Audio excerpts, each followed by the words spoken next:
the microphone because that's what. Hey, Hey, how you doing? hey there. Hey, nice spot, huh? Oh yeah. Oh, yeah, it's great, especially because of that thing over there. You know what's in there? Corn. Really? Wow, I could go for some corn. You're dark, Raj. I don't care. I hope everybody likes that video because we're going to be playing it a lot the rest of the season because we're there. We're at that stage. But yesterday... Yeah, it's Arsenal bottle season. Yeah.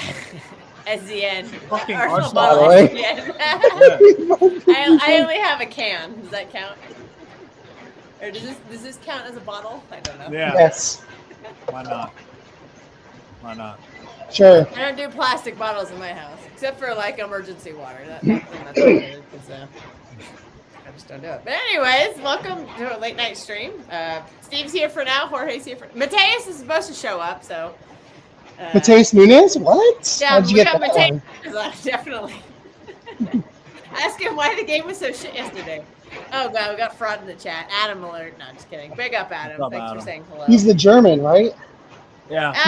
Well, technically he's a Nigerian, half Nigerian, half Chad. Lives in England, but also his wife is German. So Oh. he goes back. So and his forth. babies are going to be a hodgepodge. Yep. Hodgepodge of Hodgepodges. ethnicities. Oh, and he says his mother-in-law is Turkish, so he says he's always at the restaurant at the family. So, yeah, that's it's a melting pot. Adam's kids are just beautiful little melting pots. We'll just say that, just wonderful. But anyways, welcome to we got a whole Adam discussion. I don't know why, my fault. Anyways, welcome to a late night chat talking about this Burnley game, which is once again divided the fan base because.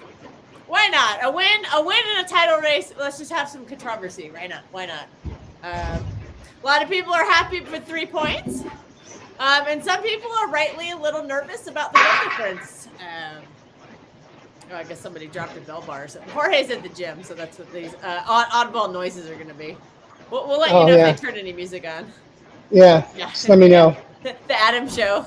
He's not even on here, and we're doing the whole show about it. But yeah, I think some people are right to be nervous about goal difference because the season could still come down to goal difference. We're at a point where it could, if both teams win out, they'll finish on the same amount of points, and the first tiebreaker is goal difference. So, Okay. I think people who think the league is coming down to it have a right to be a little frustrated with yesterday. I don't think there's anything wrong with being frustrated with that because right now, until Arsenal drop points, we're still on pace to have the same amount of points at the end. And our fixtures on paper do not look like fixtures that we're going to go blow someone out. This Burnley game kind of looked like it. Jorge, do you think that's an arrogant thing of us to say going into the game that we should have you yourself predicted that Burnley would lose 5-0. So is it arrogant for City fans to think that we can win the game more than try to win the game by a high margin? No, because we never played like that any time before this past season. So, no, I was going to be hoping it was going to be more because of my fantasy points, but that's beside the point. I mean, Captain Holland, he was hoping for a hat trick. By the way, damn straight. Oh, I'm gonna just give my opinion, and I'm just gonna show everybody what's good. Okay. So Nottingham Forest, are they better than Man City? No. Okay. They won by 3 goals. Brighton, are they better than Man City? No. They won by 2 goals. Are Fulham better than Man City? No. They beat them by 2 goals. Fair enough. Burnley got a point versus Bournemouth. Fair enough. Are Everton better than Man City? No. They won by 2 goals. Are Brentford just as good as Man City? No. They won by the same goal margin. Hey, 3-run fucking White Sox home run. Let's go. Chelsea are ass. And they Just saw that against the Diamondbacks. So again, yeah. No. So The again, Diamond Bags. The Diamond Bags. Diamond Hull bags. Yeah. Diamond Hull Bags. Are Mansfield Town better than Burnley? No. They won by the same margin as Man City. Again, Palace were hoeing around that time, so fair play Burnley. West Ham beat them 2-0. Sunderland beat them 3-0. Again, Spurs are shit. Liverpool are pretty shit. My point is that teams that have been worse than Man City have won. Even we won by 2 fucking goals. We're terrible. We are 2 points behind fucking Leeds United. And we beat them by 2. And that's at Burnley too. That's not My at. point is, Man City fans that expected or thought that you could win by 2 or 3 goals. It's not that fucking crazy to, bro. Burnley get beat by 2 or 3 goals pretty regularly. In fact, 3 out of the past 4 games, they've lost by 2 goals or 3. So it's not really that unreasonable to. I thought Man City were going to win like 2-0. What was your prediction, Kels? Did you say 3? I said 4-1. 4-1. Okay. And Okay. Burnley fan Jorge said he expected to lose 5-0. Most Burnley fans were probably expecting an ass kicking. And So, I gotta don't- be frank. I gotta be frank about this. We're trying to win a title, right? We've pulled ourselves back into a title race. Isn't this the time to get greedy? To Yeah. try to give yourself every advantage possible to win a title. And one of those things in a tight title race, because of past mistakes, you could try to fix them. You could try to get it's like an extra point in a sense. The goal difference is kind of like an extra point. And we're running out of games to kind of do it. I guess you can lament that from past games or whatever, but we can't really think about that. We can only play what's in front of us. And when you're playing a team that is, basically going to get relegated, I think, that's probably your best chance to score some goals. Like, do you think Arsenal are going to be, we don't want to offend them when they host Burnley in a couple of weeks? Do you think they're going to hold back? I don't think that they're going to beat Burnley by more than 2. I think they'll win by 2 goals. But do you think they'll be worried about hurting their feelings and, we don't want to be arrogant and this kind of stuff? No, they're going to say, fuck it. We want to win the league. We're going to go kick your ass. Wait, who said that? Wait. Who said that? It's been a narrative in the fan base. That's if they can score a goal in open play and not through set pieces. That they feel bad? What? Okay, whatever. I can't even. Whatever. Anyways, so let's see how. Our point is that, Benny, the league could come down to goal difference. This was a chance to put some put some points on the board for the goal difference. And it was a missed opportunity. Yeah, it's just a missed opportunity. Because goal difference is like a point in a title race when you're tied. It's like an extra point. So that's our point. Yeah, but you do have the goals for. The reason why, the reason you're top, right? Yeah, it's because the goals for, and also because of head-to-head. Yes. So that is also important as well. So you have 3 on them already. So let's test this, Cows. So Arsenal, Newcastle. Yeah, but the ones you're citing are the second and third tiebreakers. We need the goal difference is the first tiebreaker. Yeah. So if we can be ahead of them in goals scored, we can be ahead of them in head-to-head. But if they have a higher goal difference and we finish level on points, they win. So I want to see what your prediction is for where you think Arsenal will end up on goal difference. Okay, so let's start with Arsenal, Newcastle. I'm praying for a draw, but I could see them beating you by 1 or 2 goals. Give me something concrete. 3-1. 3-1. 3-1. So we're gonna add 3 goals to Arsenal. So they'll have 3 goals scored, 1 conceded. So they would be ahead of you by 2 on goal difference. Okay. And you have the game in hand. Perfect. Fulham. They host Fulham. Again, I'm praying for another draw, but it's never easy. So that could be. I think what could they do? I haven't watched Fulham lately. Beat them by 1. We'll say we beat them by 1. Another. Let's say 1-0. 2-1. 2-1. I don't know. Oh, okay, fair. So you think?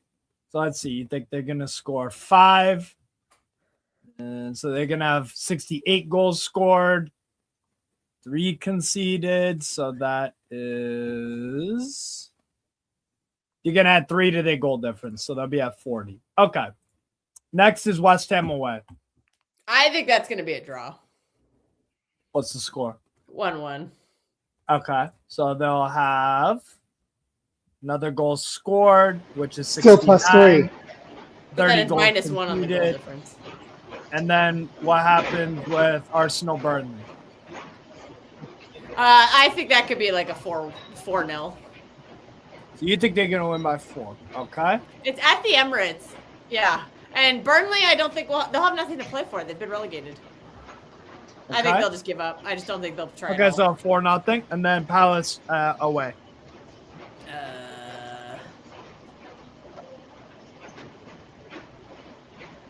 I don't know what they'll do. They'll probably win 1-0. 1-0. Okay. Yeah. I think Palace will be on the beach because they'll have had their European thing figured out by then, so they could. If they win the Conference League, they'll just be in party mode. They'll just be hungry. Conference League is the season. It's after the season's done, so that Wednesday. So they will. Okay, so they might be resting players for that. In theory, Yeah. if they make that final, they could be rotating. You said Arsenal 2-1 over Fulham. I say 2-1 over Fulham. Yeah. Okay. West Ham, you said 1-1. 1-1. Yeah. Okay. And then Arsenal Burnley, you said 4-0 Arsenal 4-0. over Burnley. Yeah. Yeah. And then Crystal Palace 0. Arsenal 1. Arsenal 1. Okay. Okay. So you think they are going to score in every single game? You think they'll keep a clean sheet in the last 2? So you think they'll score 1, 5, 6, 8? You think they're gonna score 11 more goals? Yeah, based on who they're playing. Yeah. Okay. So we're gonna add 11 goals. Their goals scored. 74 Okay, he's making me do goals. math. I don't know where Mateus is. Like, I only have 30 minutes. So it's. I think he went to bed, so he might not be joining us tonight. So they would be at 74 goals scored. Goals conceded is 3. So 29 and 74. 74 minus 29 is, I want to say that is 29. 74, 29. That 40. Fuck. You know, I'll just do it like this. 74 minus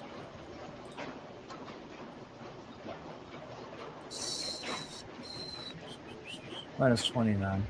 So you think their goal difference is going to be 45, and then the points as well, you think they will finish on, so 70, you have 4 wins and a draw. So that would be 13 points. So you think Arsenal are going to finish on 83 points, goal difference of plus 45,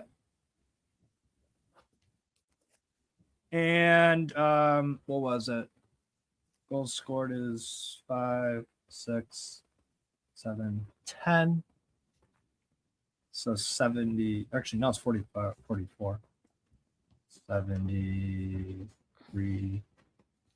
73 goals for, and then goals against is going to be 1, 2, 3. Okay. This is too much. Now we're math. just going to do the same shit for Man City. All right? I'm going to do the same shit. Let me go. Actually, wait. Yeah. Just go to this. Okay. Same shit. Same shit right here. All right. Starting with Everton away. I think we'll win 2-0. Okay. Cool. So Everton 0, Man City 2. Okay. Next is Brentford at home. I think we'll win 2-1. Okay. Or Brentford. Daniele wants to come on. All right, Sure. I'll send you the link. Bournemouth I away. I think we're gonna draw that game 2-2. 2-2. Okay. Yeah, that's my problem. See, this is my problem with the goal difference. Oh, sorry. Sorry, Daniele. I didn't see your Twitter chat. Man City. He sent me a novel. Man City hosting Palace. I think we'll win that game, but Does the Conference League thing apply to Palace too? I like don't know. Arsenal? I don't know I don't know because they've rescheduled the game, so I don't know exactly what that's gonna. I think we'll win that game, but it'll be like a 3-1 or something. Okay. It'll have to be played the Wednesday or the week before the conference final because all games have to be done by that Sunday. Yeah. The Sunday before the conference Every league Premier final. League game has to be done by Championship Sunday. Yeah, we're running into an issue where if we advance to the FA Cup final, they might have to reschedule the Bournemouth game. They might have to do something. They might have to force UEFA to let us play a Premier League game during Champions League because we literally won't have any more time because we already have the Crystal Palace game. Daniele, I sent you the link. I hope you saw that. Okay, and then Man City Villa final score. Oh, I could see I think Villa's season will be. They'll be. Villa will be done in this case at that point. Will they be done with Europa potentially by then? And they'll have the Champions League already. Like they'll win the Europa League, and then they'll be in Champions League spots. Okay, so they're going to be in party mode then. I say we'll beat them 2-0. Either party or rest. Or 3-1. Party I'll say mode. 3-1. I don't know. I have no idea what that math is. I'm just throwing numbers out my ass. Perfect. Well, no, luckily I'm crunching the numbers. Okay, so. By the way, Chicago won. You have winning. Yes, we did. So you have so Man City right now are on the same amount of points. Go back to this. Okay. So you're on the same amount of points, and you have Man City winning 4. 1, 2, 3, 4. So that is 12, and then a draw is 13. So you get 13. You're not doing that right. Wait, y'all are on the same game split. Oh, yeah, it is. Okay. So you have yourselves on 83 points. The goal difference will be. I got to crunch these numbers. Big up Daniele. I'm just doing Daniele feels strongly about this. So while Steve crunches the numbers, Daniele, what do you think about the goal difference? Are we out of our minds here? Can you hear me? Sorry, I'm driving. Yes, we can hear you. Yes, sir. Talk to me. Yeah, no, it's the point that I'm concerned about, Kels. And again, I'm happy about the win, but the goal difference, I think, will be a discussion because even though Arsenal have not been good this April or these last couple runs, they are desperate to win. And they still have an aspect that's within their control, and that is trying to score as many goals as you can, get the wins, and hope that somewhere along the way, City will drop points. We have been either reliant on Haaland or our own worst enemies where we allowed sides to concede and we walk away with 1 point thinking that there's going to be enough games to make up. That's the only thing that is it's at the top of my head is I think it's going to be an issue. That Brentford game, I think it's going to be a 2-1, but it may be a 2-1 where it could either be a 2-1 that goes our way or a 2-1 that goes Brentford's way. And then Bournemouth. I am concerned about that Bournemouth as well. Are they going to be locked in with a European spot by then, or are they still going to be playing? Iraola is a good manager, and some of the guys that they have, especially that Krupi kid, they're still scoring. Evan Nielsen causes us problems. Alex Scott is a good midfielder. Bournemouth's a good team. That's your hardest team. Who we should be looking at for a homegrown midfielder. Just saying. Yes, of course. Yes. He is quality. By the way, Cal, you have Man City winning the league, by the way, because you'd win the league on goals scored with 78. Remember, the first tiebreaker is goal difference. Goal score doesn't matter. Yeah, but the goal difference is you think it's going to end the exact same. Oh, did I? Oh, wow. I did. Oh, wow. I did not calculate that out in advance. I just literally thought about it. So you think Man City are going to win the league on goals for? By 5. Okay. All right. Then maybe I freaked out over nothing, but until Arsenal drop points, I'm going to be nervous about this because I felt like it was a missed opportunity. Wait, so what's happened the past 2 match days in the Premier League for Arsenal?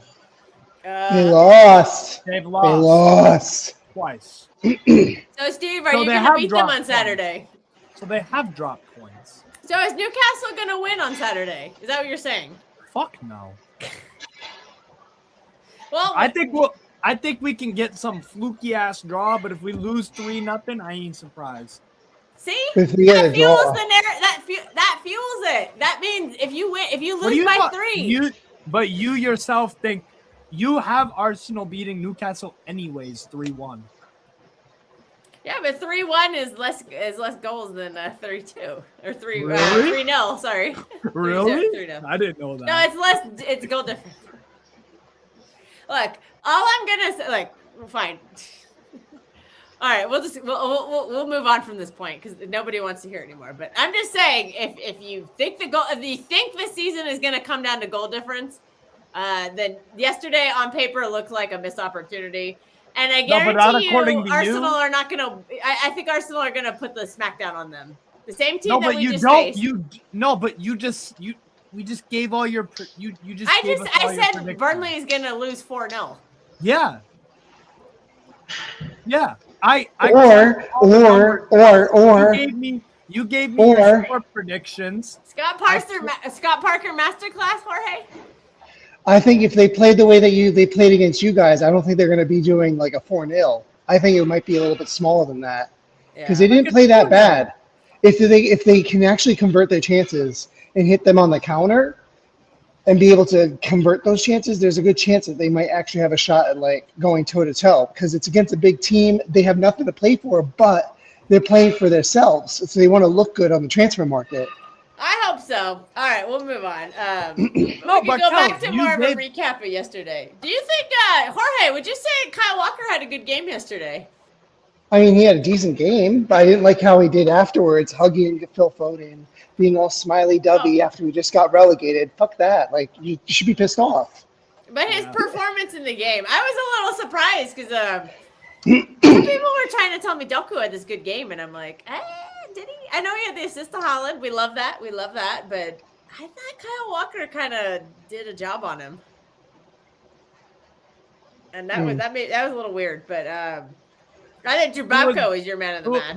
Who was Burnley's best player? Dubravka. He had like 6 or 7 saves. Okay, outside of Dubravka, who's good? For Burnley? Esteve actually did very well. He had a lot of critical blocks. Esteve is a good center back.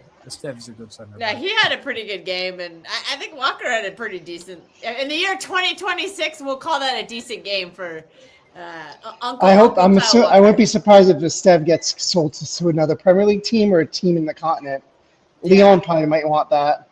Just hearing that out there, Michelle Kang, just saying. Maxime Esteve, he's on the cheap.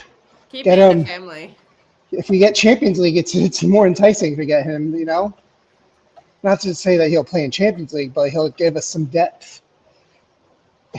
So I think Jorge was disappointed with the relegation shot party. Wasn't quite enough of that. Nobody was taking shots. No shots. I'll be taking shots tomorrow. Yeah, damn right I am. Oh, you're going out. He's going. Jorge's going to the club tomorrow. Daniele's back. Are you back? He's driving I'm still. back. Can you hear me? Okay, he's still driving. Can you hear me? Oh, we can hear you all right. Oh, we can hear you. Yeah. I'm back. Sorry. I might have to mute you, Jorge, because your background music kind of muffles out Daniele. Oh, he muted himself. Okay, Daniele, go ahead. We can hear you better now. Is this good? Yeah. Yeah, relatively good. Yeah. No, that was just my concern. Our it's like we score better than Arsenal, but man, when we don't show up, we don't show up, and we get the win. That's my only concern. I just don't want to leave anything for granted. You would be. I think Steve even put it really good in that space where, for people that came into the season with expectations that, top 5, and I was one of them. I said top 5. I think that's a good season. If you can get a trophy, that's even better, whatever the trophy is. And then I think you're allowed to rechange your position or expectation based off of where the season then is. If that is the case, I would assume the players, the managers, don't leave anything for granted because, again, you have not shown yourself that you can be in this situation And after Pep, that's one less special entity inside the building that's going to be able to take you over the line. Don't underestimate the importance of being here and what you could actually then build upon it if you actually seize the moment. Don't assume you're going to come back because there's guys that would never be in this position again to be competing for a treble or even to be competing for a title in the Prem. Like, don't leave it for any chance. Get as many goals. Don't be wasteful because I guarantee you, Arsenal in this position or some of our past rivals in this exact same position, they would be putting. That's one thing that I loved about Klopp. Klopp was unapologetically an asshole to where he was going to try and score as many goals and he didn't care if it rubbed even the other manager who was a colleague of his the wrong way because he understood what it meant because he was playing against Pep. Leave nothing for chance. And what did they? What was it? They lost by 1 point. 1 point. That's it. Yeah. No, you're right. I think you're under. But Danielle, you said, if I'm not mistaken, you said in there that these players haven't done it in this stuff. I think you're underestimating the League Cup victory because that was an opportunity for Arsenal to take a step forward and show that they could actually get tangible silverware over the line against their direct competition for the title. And they failed. And they failed in that game. That is a valid point. And we have a player in Nico O'Reilly that has shown that in this year in these runs that he's been stepping up and he's been special. My question is, if he is not stepping up to be special, because again, Arsenal were wasteful with their chances or just inept. If we don't have the individual moments of brilliance that's not consistent, who is going to be that for us? Didn't you say Dubravka or didn't Kells or actually Jorge and Kells? Didn't you guys say Dubravka had like a genuinely brilliant game? Yes, minus the Yeah, one he had a goal. lot of Yes, he had a saves. very good. Okay. So He always it sounds played like well you can versus chalk us. it up. It sounds like you could chalk it up as you had a lot of chances and Dubravka was just one of those. You could chalk it up to that. There's Did some you of guys, that, yeah. Wait. Did you guys miss any like tap-ins? Yes, at the end. And also, he hit some corner I hit the posts. post a few times. Yeah, there's a couple of those, but Okay, but those are unlucky. Those are unlucky. Hitting the post and shit. Just like the Eze chance on the game on Sunday. That's genuinely we hit the unlucky. post in the Arsenal game as well. Yeah. So at least if it was one of those games where it was 1-0 and you had like 2 chances the whole game, you only took one of them, I could understand like the freak out. But like you guys created more than enough. It's all right, but I don't think any of them were like super crazy clear cut, except for the saves. But that's what the goalkeeper's there to do, to make great saves. So, and you know what? well, I hope he makes those great saves when he goes to Arsenal because he probably will. do us a favor. probably will. Do us a favor. If I watch those highlights and I see some like the absolute stinkers, I'm like, ooh, I'm gonna be so pissed off. But Danny Alley, I got to get your opinion on this because I did not like that Arsenal because Arsenal Arsenal are where they are because they've been a good team all season. They can find that form again. Yeah, but that's not how they are. That's not what they've shown us over the past few years. How do you know that they don't just do it? Because until they drop points, we can be nervous. It's okay. But they have. They've lost their past 2 games. But yeah, Daniele, I want to get your take on this. How do you think Nico O'Reilly looked as a 6? I don't think he looked good at all. And I don't think that in a game you're trying to win in a title race, I don't think that's the time to experiment. When you have a perfectly adequate number 6 backup who has been playing that position for a lot of the season, I don't think that was, I really, because you literally didn't even have to change the lineup. All you had to do was replace Rodri with Nico G. That's all you had to do. Play the exact same team. So what did you think of Nico O'Reilly? And again, I think he had a poor game, but I'm not blaming him. I'm blaming it on Pep Guardiola. I think that anyone we've watched this club over the decade plus. We've watched football long enough across Europe, across different leagues, South America, wherever, even MLS, natural positions are created for a reason. There is a reason why you get trained in a role and other roles, or even sometimes play positionless, like you're seeing in basketball, let's say. But I still believe in the value of the position and on what it means for a team. I have seen a combative six. I have seen a ball winning six. I have seen a world class six in Rodri, or a pass master that can sometimes play a six in the Xabi Alonso and the Tony Cruz. Nico Riley is not one of those type of players. He is a good player, but he is very similar to, I think, Phil, where I don't know what his position is, if I'm going to be honest. And yesterday, he had an off game. It's not by, I think, his fault. There was a tough game versus Arsenal. I'm going to put some weight into that because I heard the argument there. That is valid. That is true. There's some fatigue there mentally and physically. However, Yeah. I'm also not going to walk away from that performance and say that kid can play the six. No. For the same criticism What did that he I heard struggle? No, What no, did no. he? But was yesterday the time to against test Nunes it out? that they could not play midfield, I could say the same thing as Nico O'Reilly from what I saw yesterday. It's not that he did anything terrible, but if it was to do the job, great. But in the long scheme of things of what Pep has asked, critiqued, and sometimes even used as a justification why certain guys can't play in the midfield, I'm sorry, he's not a six. I don't even know if he's an eight. And again, I'm going to ask the question: if he's not a six or an eight, why are you recruiting a six and an eight? So where does the kid play?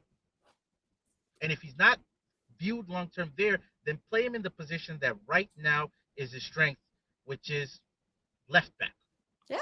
And put somebody in the midfield that actually gets the midfield to roll. Well, okay, I get it. You're trying to rotate Ignuri and other things. You're trying to see if Nico O'Reilly can work in the midfield. It's a gamble. It paid off. But if it didn't, if it was a draw, you then would have been having the question, why'd you take a gamble putting your left back at the six? But granted, Bernardo's there, but we've drawn games with Bernardo there too. Bernardo was We've not been there though. Bernardo was up in the box. Bernardo there too. I don't want him in the So, box. long scheme of things, I don't think he's a six, Kels. And anyone that tries to debate you that he is, I think they're lying to themselves. And it's doing a six a disservice, because if that's the case, then I can tell you that Mateus Nunes is an eight, because I actually saw him play the eight at Lisbon. I saw him come up as an eight. I saw him play the eight at Wolves for a whole season in the Premier League. He's got more proven data, but the gaffer told me Playing very well for Wolves. Wolves. He can't process the information the same way. So why does he get told he can't play the eight, and you're okay with the kid playing the eight, the six, the eight now? And Nico Riley, is it the physical profile? Mateus Nunes is also an athletic physical specimen. He's not as big as Nico Riley, but he's equally a physical specimen. He's fast, he's strong, he's got a good engine. So what's really the thing that we're looking for? Are we still playing chemistry lab? I don't know. But from yesterday, he's not a six. He's not a six. And I think there's also an issue with in the past. Like, he spent most of the season at left back, then he spent some time in the midfield, then he went back to left back. Why did you keep going back and forth? Like, we're trying to, this is where you try to keep the team consistent. And look, we have a cup. You can rotate in the cup. That's fine. Like, I already could play in the cup. Nico Gonzalez has played the first half of the season. Like, he played most of the first half of the season. He's six, so he knows where to be positionally. Oh, do we lose him again? Okay, Daniele, he had a different connection. Are you there? Yeah, we can hear you. I was literally talking to myself this whole time, not realizing it was frozen. Oh no. Yeah. I just hope we didn't cut you off. Go ahead to your point again. What part did I cut off? Because I'm not sure. I had made a point about I didn't think Nico O'Reilly should be going back and forth between the midfield and left back at this stage of the season. I'm not opposed to it long term. I think next season is the time to experiment. First part of the season, give Nico O'Reilly whatever run you want in the midfield. But I think right now in the title, when you're now we're in a title race, and I think you just need to lock in with your position type thing, unless there's an injury. But and there was an injury, but the injury we had the replacement for. And the replacement played very well in that position all season. So it didn't make sense to bench him. I agree. The only concession is I don't think at this point in the season he's willing to drop Bernardo either. He doesn't So have he'll to drop experiment. Bernardo. Nico G and Bernardo played together for months. They know how to play with each other. You don't have Don't to you drop think- Bernardo. Don't Nico G you is think physical enough. He can handle that 6. And he came on and we started attacking the ball better. They weren't cutting through our midfield like they were with the two of them in the first half. He wasn't losing the ball like Nico O'Reilly. I know he had one moment where he did, but Nico O'Reilly lost the ball. And you know why Donnarumma had to make that one save that he had to make? It was because Nico O'Reilly lost the ball in a very precarious part of the pitch, which you're not supposed to do as a 6. And they got a goal scoring opportunity because of it. And they were just waltzing through our midfield whenever they wanted to. There was no midfield. There was no protection. When Nico G came on, they stopped being able to dance through it like they wanted to, like they were in the first half. So he's a good player. It's Burnley. Play him. Let Nico. I wanted Nico O'Reilly in left back position because he's been excelling at crashing the box from that position. He's been playing more forward. He's going into the midfield and then through the midfield is going in the box, and he's helping our team score goals. I don't want him playing as a defensive midfielder where he has to sit and babysit in the middle. Because that Bernardo Silva was going in the box and he didn't do anything in the box. It's 2026. I don't want him in the box. But Kels, for as much sound and logic that makes, Pep, for whatever reason, is going to do that. And so here's what's confusing, right? You played Ait Nouri at left back and played Nico O'Reilly in midfield, but then did the substitution to put O'Reilly at left back and take Ait Nouri off and put Nico Gonzalez in midfield. What were you looking for at the start? I don't know. I've given up trying to understand. I have asked everyone that I know in professional football on if they can make sense on some of the stuff that Pep does, and they don't understand. Example, preseason or during the Club World Cup, they told me Ait Nouri is going to play in midfield the way Pep was inverting him during the Club World Cup, where he was playing as a left-sided midfielder.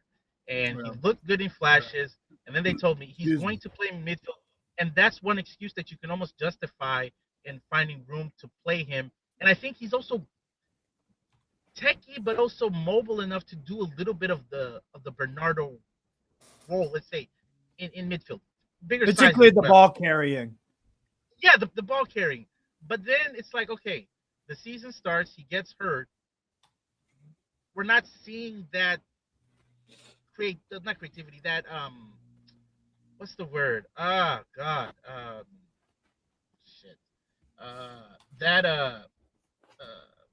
Toying of the lineup to that degree with Ait Nouri. It's either he's a left back or that's all he's going to play. But then you're willing to take that risk with O'Reilly. I don't know. It just seems Pep's going to do whatever he's going to do. And sometimes it's not going to make sense in the first half. He's going to try and fix it in the second half. And I also think that some of it, he may be thinking long-term, or he just may be thinking that it may pay off in years to come like he did with the Savio thing, because I can't see it. You know, there's some moves that he makes. I can't see the payoff, but we win. We live with it. I'm happy with it. I won't ask questions immediately. I'll be thinking about it afterwards.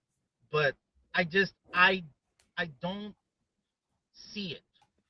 Like, Nico O'Reilly's not a 6. And here's the thing, like, Pep Guardiola is a great manager, all-time best, in my opinion. Oh. When you look at the midfielders that he's had, Steve, they could pass, they could shoot, they could defend, and they could score. The kid right now is not doing that from a position of midfield. He's doing it from a box crashing aspect, but it's when he's inverting as a left back into midfield. So if that's what's working, why would you try stick with it? Yeah. That's why I don't get it. Like, why would you try and change it up? And then I'm hearing the other debate where it's like, well, you know, guys were used to playing with Rodri and they're not used to playing with Rodri. Okay, well, guys were used to playing with Nico G too. And we won a lot of games with Nico G. Right. Am I supposed to assume that now they forgot that? And again, I'm not trying to cry on the Nico G island. I'm just trying to 5 games left. This is what I'm thinking. Because of the goal difference. The players that we have ostracized to the side, we are going to need those guys as either bodies or either output. If this is the time where you're trying to tap them on the shoulder and say, hey, Habibi, I'm going to need you, give them a carrot. This is not the time where you say, hey, Habibi, it's a crunch game. We need something. But you know what we really need? It's not you, it's Savio. Oh. It's not that, hey, Nuri, you need to go because I need to actually put Nico Riley back in the position where he was good at because I now want to actually play Nico G and, oh, look, we look better, so you have to come off. It's, to me, stuff like that, you lose players. You know, you make players disgruntled. I think he's lost quite a few players on that bench. And but again, if that's the summer, we'll deal with that in the summer. Yeah, it's another day. But if you win, Kels, nobody cares. And I won't care if we win. And let me just put that on record because people like to come at me because I flip-flop and all that shit. I don't care. I change my mind. When I get updated information, I change my mind. I'm a human being. If that makes you upset or you call me a fraud or whatever, I don't care. This is what sports is about. But some of it, I'm going to be honest, as a sports fan, as has family that works in professional sports, they, with the Ike Nuri thing, like, I showed my uncle the clip, and he's like, yeah, that motherfucker's going to be on the bench because Pep for sure saw that, and Ike Nuri knows that Pep saw that, the fact that he said that, and he should have known better, but he goes at the same time, I don't fault the kid because players want to play, whether it's the top games versus Arsenal or where you can finally maybe even try to show something that at the end of the season, to try and play the key games afterwards where you're like, fuck, I can't even get a good run versus Burnley. I can't get a run versus Burnley. Like, they're going to be looking at themselves like, what else do I need to do? But if you win, nobody cares. So the players also may not care, but I'll tell you what, it will bubble up, especially after if you get a new manager, allegedly. I don't get what Benny means here. Our problem is no one wants to go, and if they want to go, City and Pep does not hesitate with Walker. Or with, I know, but the whole thing about rotation is I wouldn't do it this time of year. You do it in the first half of the year. You figure out who your best team is, that kind of thing. I think when we're in crunch time, you keep it as similar as possible. And I think after this season, Benny, I think a lot of players are going to want to leave. You think Marmouche is going to want to stay? You don't think Tijani Rangers is going to stay? I'm starting to wonder if Phil Foden's going to go. But see, Kels, even with that, so. I heard last season when Pep finds a good run of team, it's on a winning run, Pep will not change. It's the business time. Yeah, and it was the business time. That's understandable. I get that. And that's why I don't understand why he changed it yesterday when all he had to do was make a 1-for-1 sub and keep everything else the same. Keep the keeper, keep the fullbacks the same. Keep the midfield the same. All you do is swap out Rodri for Nico G. That's all you do. And it's only because Rodri's injured. We all know Rodri's playing when he comes back. And that's fine. Whoa. The keeper, I disagree. The keeper, I disagree. I mean, I prefer Trafford. We play better with him, but I give up on that. I just give up. I give up. Listen, it's going to be Donnarumma. Trafford, Marmouche, they're in the deal that they are. The guys in front of them are they're better. They've got more wages and politics and whatever else shit working for them. It's going to be hard. Trafford is not going to usurp Donnarumma in the Premier League at this time of the season. He's just not. He'll play on Saturday, though. He'll play in the Cup. So, and we accept that. That you're the backup keeper. We get it. But speaking of politics, I love this phrase you like to bring up when you say specifically politics with Savinho. He came on after Semenyo. I thought Semenyo had a poor game again. That first touch of his sometimes is very, very poor. Yesterday was the case. I think he kept killing our attacks because he kept losing the ball. And a lot of times He was like kicking it to himself because he'd kick it and he'd have to run to catch up to how bad the first touch was. So actually, Wait, did during you the see watch that along, post? I was actually crying. I was like, get Savinho on because Savinho ain't going to lose the ball this much. But he came on and I don't think he really did anything. So, but Listen, do you think he can? I But why don't- is he coming on instead of Phil Foden? What do you think of that? Well, it could be what you just said. Savinho has a better first touch. Savinho carries the ball better. Savinho may play the crosses into the box quicker than Semenyo might be doing because of his first touch. I heard that. But then what I saw in the game, Savinho gets in the box, ball gets played in. He has a chance to shoot. You remember last season when Hamza said that Savinho is one of the players in Europe it's either one of the worst shooting percentages in Europe's top 5 leagues, or he takes the longest on the ball in order to actually strike. Go watch that clip yesterday. The ball gets played in. He took, I think, like 3 or 4 seconds. It was like a hesitation for a hesitation to a hesitation before he shoots. Once the ball is played in, just shoot the motherfucker. At worst, you miss, or the goalie makes a save. But that hesitation, it's like, again, Savio, the margins, it's what's going to hurt you. And I don't know if it's a in-the-head thing or not playing thing, but Pep likes him. It's clear. Pep likes him and values what he does, so he's going to play. I wash my hands on that. Do you think it's Pep or the club? Because I think the club really want this CFG story to work out. Like, oh yeah, we can. Because I think they're signing players for the CFG to like try to do. But feeder club like Strasbourg do, like Chelsea do a Strasbourg. Yeah, but at the same time, if Pep is forced to play Savinho ahead of Foden, then I don't think he would do that.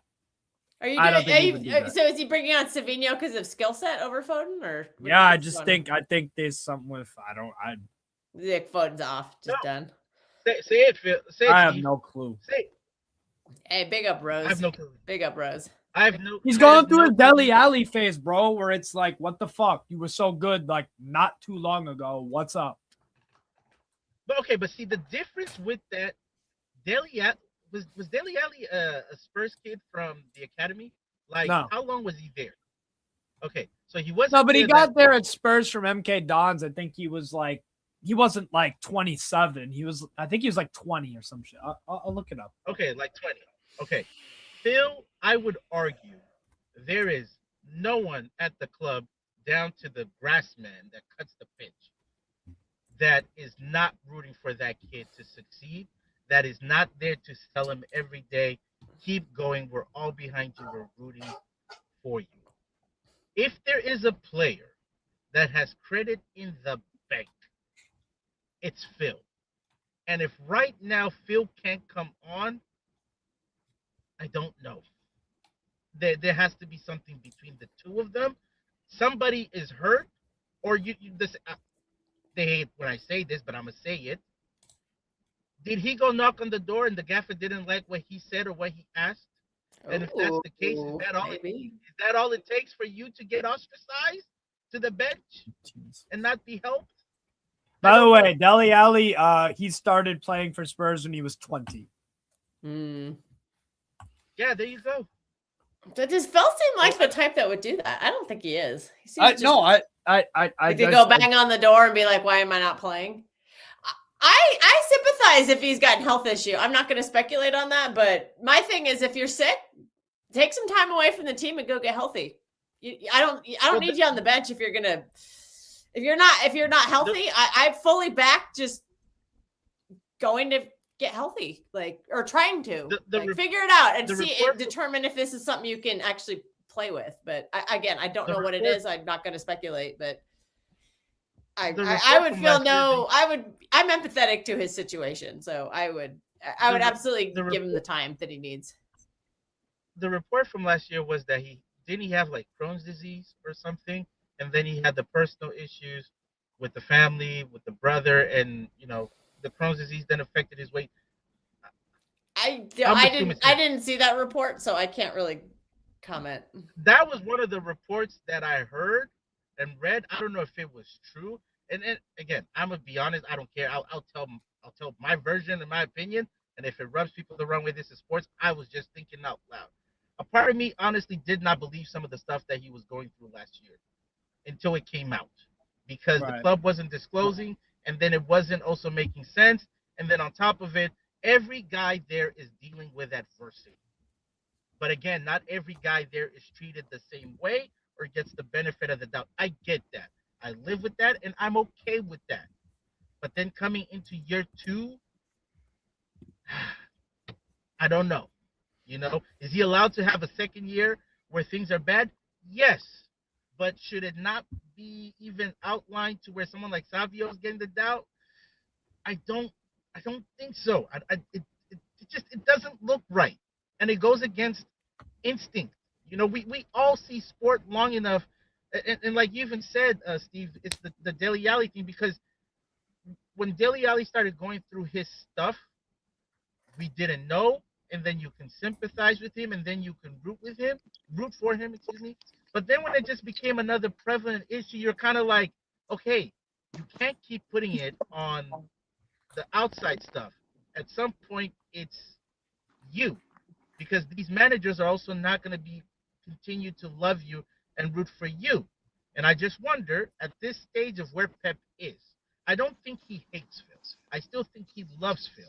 But where he is now, is he less likely to be sympathetic? And he's like, yo, this is a business at the end of the day. This is professional sports. And I can't keep loving you, waiting for you to be back to your best self.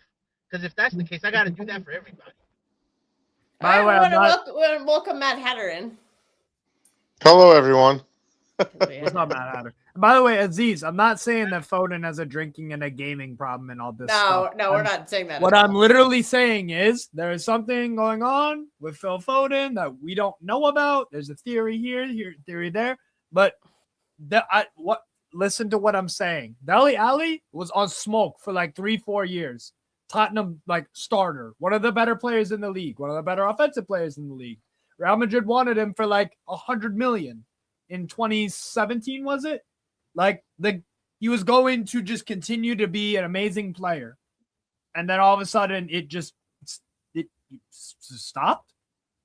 And that's kind of what's happening with Foden. Was he not a fucking fantastic player 2 years ago? One of the better players in the league.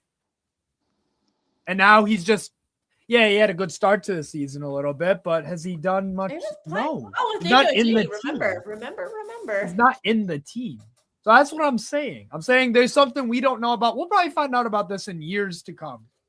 What happened? Honestly, it's none of our business either. But it was none of our business what happened with Dele Alli when he was a child. But he went out and told everyone because people want to know. So I don't know. But clearly, Foden is something's up, and he's not in the team. We'll find out in a few years. Maybe we never will. Who knows? I would just give him the time to try to figure it out. I personally would, because again, if you have a health issue, I empathize. I would like you to get treatment, get help, try something like that. You know, maybe give him the time, give him a good these athletes don't get time off. Remember, they don't get 3-4 months off like American athletes do. So their bodies never recover. So I would be fine to give him give him a couple of months off. Like, I hope he doesn't go to the World Cup, because I want him to just relax and see if maybe that time to reset his body will help. I don't know, but I'm not going to. I support Phil Foden a lot more than this fan base does, and I think we're missing him in the team, because I think he's a great goal threat, and I think we just have too many non-goal threats on the team right now. It's Holland, Semenyo, and Turkey. I don't expect anyone else really, and Nico O'Reilly. That's it. I don't expect anyone else to score, and I'm like, ooh, I like Phil Foden there too, the goal threat as well. Additionally, because back in those title runs, he hasn't been a goal threat for a long time. He was when he was starting regularly. Right before Doku got injured, he scored like 8 goals. But what do we call that for any other player? A purple patch. A purple patch, but then he got taken out of the team and he got moved. It's just and he hasn't got that is a purple patch. All right, fair, fine, and purple patch, but I'd rather back him to get another purple patch than anyone else on our team. Like, I'm going to back him to score over Savinho. I'm going to back him to score a goal over Bernardo Silva. I'm going to back him to score a goal over Doku. I don't really count the center backs because who expects goals from them? I don't know. Gahey yeah, scored 2-3 goals. When I go into a season, I ain't going to pick a center back. Yeah, look at this. He's still our second top goal scorer without scoring since January. Yeah. Are you serious? Yeah. Turkey might have surpassed him since he scored a goal, but Foden has been second for Turkey has more assists than goals. Yeah, but Turkey's doing more creating. But anyways, welcome, Mad Hatter. What want to give us your thoughts on the game from yesterday and the implications of a 1-0 versus potentially some more? Yeah, no, I was kind of. I got a dip, but big up. All right, Steve might come back. He's going on. He's going on the stream, so he'll be back. We'll see you in a bit, Steve. Oh yeah. I was a bit dismayed by it. Huh? Go ahead, Danielle. No, I said Steve's famous. He's jumping on other streams now. Look at Steve. Yeah. Yeah, sorry, Mad Hatter. I didn't mean to interrupt you. Sorry. No, it's okay. It's okay. Yeah, no, I just was a little bit dismayed yesterday in what I saw because, as it stands right now, if we win all of our games and Arsenal do, and I'm not saying either one of us will, but that's kind of where we are contextually. It's going to come down to goal difference, and we're playing the 19th ranked team in the league. They average more than 2 goals per game conceding. And we had 28 shots, 9 on target. We just looked like we lacked focus. And what kind of worried me yesterday, and I don't think we'll see it in any of the other games because they won't be give me's on paper. But I almost feel like, when we played the West Ham game, there was that lack of focus. It just wasn't there. And it was like we were expected to we'll just plow West Ham. And it was almost like it didn't happen. And everyone said going into this game, the City's going to win 4 or 5-0, 100%. And I wonder if that kind of crept into the mindset of the players because with very few exceptions, everybody was off. Now, some will try to come and give excuses. But it's because we had a big game on Sunday. Oh, okay, but how many times have we seen our players do well with more than just a game a week, several? You know what I mean? Like, so I don't know that I really buy that. And it's go time. We're in the last 5 games of the season here. Like, the margins are so narrow. They're so thin. Do you want to come on, Martin? I'll send you the link. Also, big up Martin for the thank you for the Mancunian Way rate. Welcome to all the Mancunian Raiders, Mancunian Way. So thanks for tuning in. I'm gonna send you the link, Martin, because I could tell. Mr. Demanding. You're gonna call me Miss Shouty. You're Mr. Demanding. Oh yeah, Miss Shouty and Mr. Demanding. I like this. Danielle, how about you? You like this? Danielle had to DM me and be like, "Girl, chill out." But I mean, the win is great. Like, I'm happy about the win. Obviously, I think we're all very happy. What worries me is I just hope that it just doesn't come back to bite us because that was a big opportunity against a team that's just not that great, and we just were not clinical. And, when you have next to no margin of error, these little tiny things can come back and creep in and bite you in the ass, and I'm just praying it doesn't happen. I love how you said, as long as you don't shout at me with all caps, which is how you shout in text. So, yeah, Governor, I got a little, I raised my voice a little bit on the space last night. Well, Cal, Martin was being... I calmed down. Martin was being ironic. He was trying to use something against me, and he didn't have the whole story down. And so I had to clarify. Uh-oh. And I guess I raised my voice. All right. But anyways, that's the past. Who cares? We're done. We're done with it. But Daniela, how did you feel about the game? I'm sorry, I just jumped on it, so I didn't hear. Now. Yeah, I didn't hear before. If anyone said anything, I'm sorry. Can you hear me? Yeah, we can hear you. Chelsea, can you hear me? Yeah, we can hear you. Mad Hatter, I feel the exact same way that you do. I feel the same way Mad Hatter does, and I know people are going to say you're nitpicking. The players came off a very intense game. call me what you want, emotional meltdown. It, it I didn't feel good walking away from it. I'm happy about the win. I'm happy about the win. I don't know how many times I even have to clarify that because Hey, big people up, are gonna Governor. tell you, don't be happy. Be happy about the win, but I'm happy about the win, and I'm still a fan right now. Where I'm like, it left a sour taste in my mouth because I'm like, don't leave anything for chance. Don't. You control your destiny right now. You control. It's almost like it was a 4-point game that we got 3 points out of. So like we're happy to get 3 points, but it's like, oh, we could have gotten that extra point in a sense. So again, I just hope it doesn't come down to goal difference. But as Steve and I calculated it out, it will not apparently.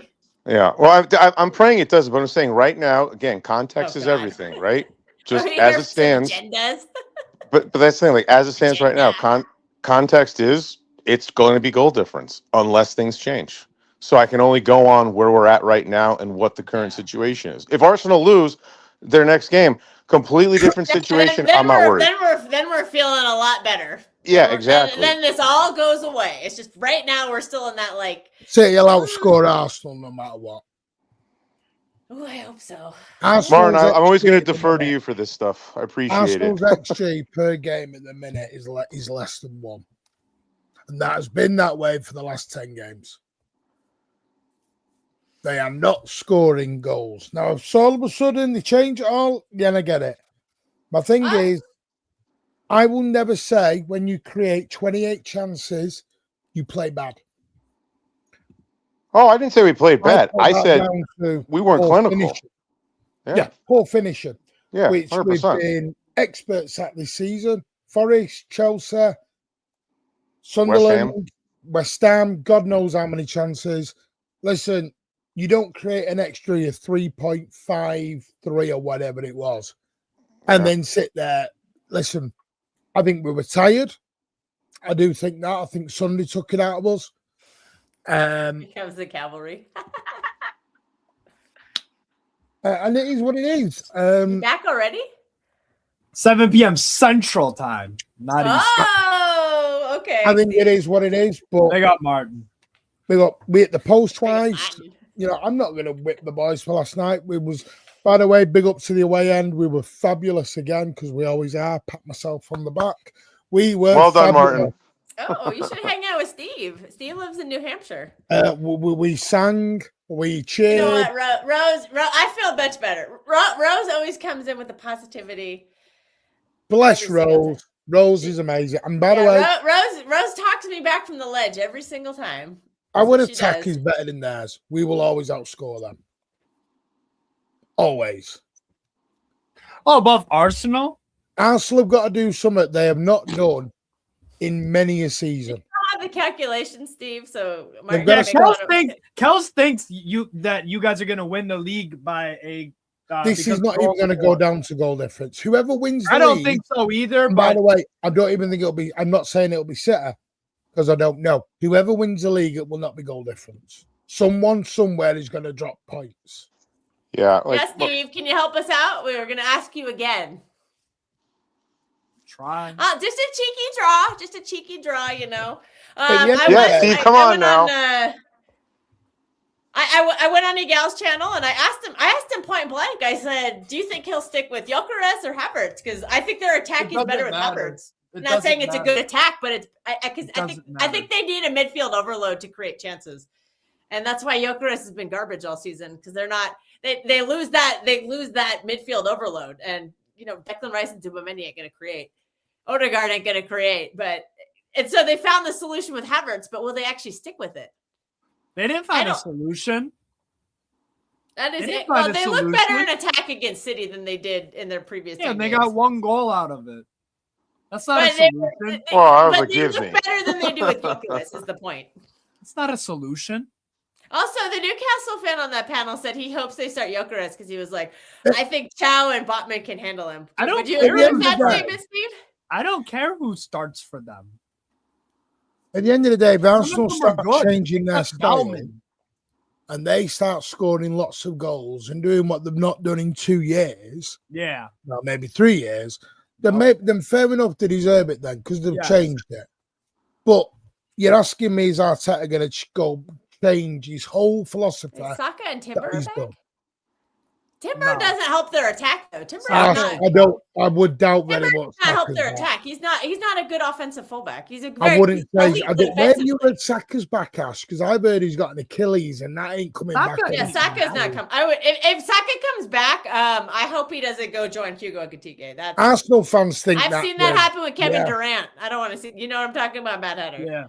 I seen I that actually- happen. They no. tried to put Durant back in the finals, and you could see the Achilles tendon go up his calf. Yeah. It was disgusting. I don't want to. I don't want that to happen to Saka. Listen, I've had an Achilles tendon. Well, I was born with an Achilles tendon injury. And I had to have an operation, and it's not nice. You've got to learn to walk again. I've heard that too. Yeah. Yeah, Saka's not playing another game for them. And if they rush him back again, they are asking to kill his career. They're risking his career. Yeah, they're risking that he gets the injury Ekitike got, and we don't want to see that. Yeah, we don't want anybody. No, I know. Yes, but but we know Saka's been not very. I don't think Saka's been that good this year, though. No, he's lost a lot of power in his. He just doesn't have that kick that he used to. You know, kind of like that. No, he has no explode. I agree with this, Cade. And you don't see a lot of Achilles tears in football. The ACL is much more common, but I just want to we ask still got Martin one some Raiders question. rolling in. Thank you, Raider. Thanks again to the Raiders. I just want to ask Martin a question, if you guys don't mind, real quick. Martin, Sure. can you just let us know how was the game on Sunday? Because I know you were there, right? Yes. Yeah. How was it? It must have been absolutely amazing. Yeah, no, it was. It was, again, the atmospheres in the last few games have just been outstanding. We've really upped our game lately. The fans have done their job in the last month and a half. We've done our job. The club did what we asked them to do. They turned the PA off. They let us do our thing. They let us sing our songs. And we backed them. We were doing the Poznan. We were singing all sorts. I love the tifo towards the end. There's a real the panic on the streets. Yeah, I'm glad they saved that one. I remember when they put that out the first time. No, but there was a real togetherness even after the Donnarumma mistake. They brought the Donnarumma flags out at halftime. Oh wow, that's all. Support. Wow, that's the stuff we can't see on TV. Searing with anger, I knew who was super angry with that one. That was a decision done by 1894. Someone with an agenda. Support him, because that's what we do. And you saw the love came back when Donnarumma jumped in the crowd in the South Stand at full time. He did? See, this is stuff we can't see on the TV. I know they showed that. They showed that on TV. Oh, I didn't get to see it. I saw the clip. This is what I mean. So when people are, hopefully you know what I mean now when I say this online stuff and in the stadium, it's very different. It's very different. That's why I like to ask you sometimes after games, because I'm like, I know I'm missing something, and you're always at them. So I'm like, hope he doesn't mind me asking. There, even last night, people going, no one was having to go at Semenyo, no one was having to go at Savio. That's not what we did. We were singing "We Are Top of the League" last night. We were giving them. It was just no one said going. Yeah, people were like, "Oh, we should have won 4 to 5." Of course you do, but there's not this. Wait, Martin, how many? Martin, how many world class to very good saves did Dubravka make? 2. 4. Yeah, he made 2 or 3 yesterday. Okay, so you could have had a 3 or 4-0 if he didn't make. Yeah, hit the post twice, and O'Reilly missed one that he normally puts to bed, and Haaland missed one. Cherky, I'm going to be straight with you. Cherky was quite. I think he was the best of not bad bunch. I thought Cherky was off yesterday. There were some moments in the game. He was trying to do kick ups and flicks, and it was like, no, this is not the time now. This is not the time for it, guys. And even some of his teammates were like, whoa, that down. Stop it. Kuz looked good. I'm not going to say what I saw because I didn't notice it at the ground. I saw it. Someone told me about it a lot yesterday. Huh? What do you mean? Saw what? You walked yourself into that one. I've already been attacked so much tonight. Oh, come on. You can't. You're killing us You here. literally walked yourself into that. No, because it's going to set you off. Man, I don't care. Haaland, Bernardo, and Cherky all gave Nico G a bollocking yesterday. Oh, well, okay. I don't care. They all bollocked him.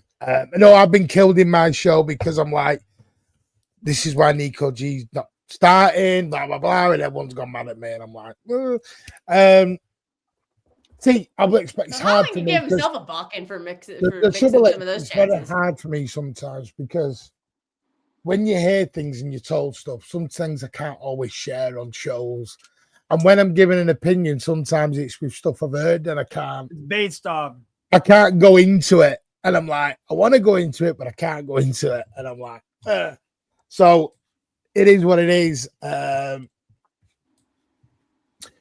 It's a weird one. We were talking about it on the show about Mamouche and Nico G and Reinders. And Yeah, I think I just said it was a spicy show. Oh, yeah, it was very spicy because people. I'll watch the replay later. I didn't watch We it did live. confirm Maresca was at the training ground last Thursday. That's true. 100%. Well, guys, enjoy this Premier League title run while you can, because we ain't going to do any more with him. I'm just going to say that right now. Why? The Enzo I don't rate Fernandez. him. Maresca's better than Arteta. The Enzo Fernandez links. Yes, he is. No, I don't care. I don't want Arteta Maresca's here. better than Arteta. But I've already said I don't want a racist at the football club. So Enzo Fernandez, we're not. No, that's a 0 for me. And also, why would we pay? He's not good. He's not good enough. So why would we pay all that money for him? Elliot Anderson is not 125 mil. That's just a load of BS. That sounded like crap. That's just I didn't think that was. I thought that was stupid. Wolfie said he had that release clause in his contract. There was a lot of discussion. I think there's a lot of, because people asked when I was frustrated. And I think my frustration is as a football club, we don't normally, and I said this on my show, we're normally the fans and the club who buy a player and give them a year or two to gel and settle in and become a superstar. And I just feel as though at the minute we're sort of, as a club and as a fan base, as everything, we're very impatient on players now, completely. And it's like if they're not good in the first 6 months. Can you name a fan base that is patient? No, not just that. It's like there are rumours about Reinders going. There are rumours about Nico G going. And as a club, we didn't give up in a year. I don't think you know who I think is giving up on these players is the manager. I don't think the fans are. The fans on Twitter, they love Nico G. Everyone, it feels sorry for him. They're like, why isn't he playing? No. No, it's the manager giving up on him. No, not the fans. no, it's not. No, it's not. I'll tell you the differences. Because everyone's slagging Reinders off. Everyone's slagging. I've not seen anybody slag. Yes, Reinders they have. off. Loads of people have had a go at Reinders. It's what suits. People are doing the Nico G stuff because it's the flavour of the month to big up the Nico G. No one was bigging Nico G up 6 months ago. I have done that. I remember you made complimentary stuff about you it. may, but there was a lot of. I went back to a lot of shows and there was a lot of our midfield was soft. Our midfield was getting overrun. Our midfield wasn't good enough. Bring Nico Riley in for the stability, and that's what everyone was saying.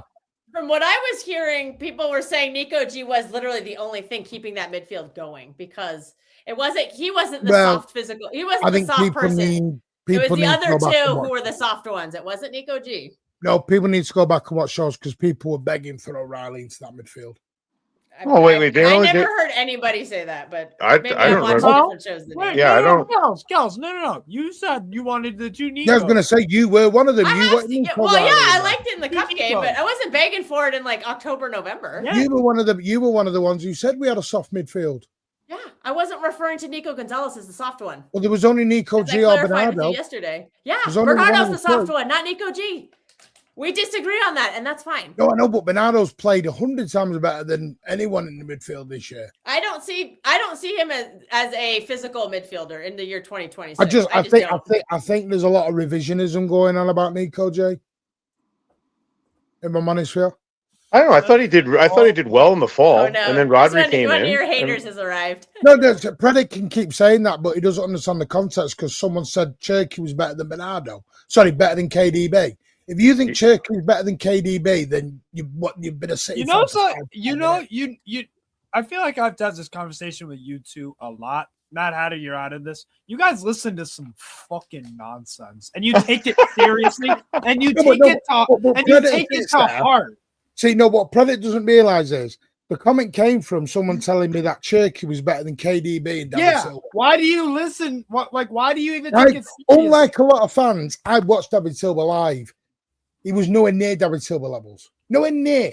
Yeah, so then why are you taking it seriously if you know it's nonsense? So I can say Flavor of the Month. He was Flavor of the Month. When you are building a statue for a player that has been here for 5 minutes, then yes, it's Flavor of the Month. If you don't understand it, you don't understand what Flavor of the Month is. Yeah, but Martin, why are you using a troll comment, which is what that is? No, because that was what a lot. So seriously, Steve, because a lot of you go on other channels that are bigger than mine. It's all in the comments. I have not seen that. Well, there you go then. I stopped reading comments for that reason. I can't. Yeah, I mean, like for me, I always thought that Nico G did well in the ball. This is a nonsensical comment. This is complete. It's a nonsense. At the end of the day, like I can't convince him. I can't convince this guy that people can think whatever they want. At the end of the day, it doesn't matter what I think, you think, or Bill up the road thinks. It's what Pep thinks. And if Pep doesn't rate Nico G as highly as he's rated others, or Mamouche as highly as he's rated others, so be it. That's what matters. Oh yeah, no, Martin, I agree with you there. I was only saying, like, or my point with all this is, I think that some players have come in and done really well, and other ones have struggled a little bit. Like, I think that Reinders is kind of frustrating. His positioning is great, but his finishing has been up and down. I don't think he's a waste or anything. He should leave. But you know what I mean? Like, I'm not calling him for Reinders. I think he's a good player. I'm not calling for like him to win. I think Jerky's coming pretty well. Yeah. What's up? I think people's people's expectations had lowered so much because of the previous season we had and the 1 in 14. Yeah, that's pretty brutal. I mean, let's be straight. People were telling me to buy Douglas Luiz. He was better than most of our midfield last season because our midfield last season was that bad. If Douglas Luiz is the answer, then I don't know what the fucking question is. Our midfield was garbage last season. Because I'm sorry, he would have helped. He would have helped. It wasn't garbage because that midfield got us to third in the league. Douglas Luiz hasn't been good for like 2.5. Douglas Luiz hasn't been good for like 2 years. That midfield has won trebles, quads, and everything else has got more medals than any footballer has got in the world. So they can't be that garbage. You know what I mean? Last season, yeah, but they're not in that form anymore. They've gotten. But they work out to win 10 in a row. Oh, Ray's come in. He said we're winning the league. All right, big up, Ray. Thanks for that. But he was Flavor of the Month. Yeah, he was Flavor of the Month. We were tired of watching Gundo, Kovacic, and Bernardo getting plowed through every fucking game. And guess what? We wanted somebody big and tall.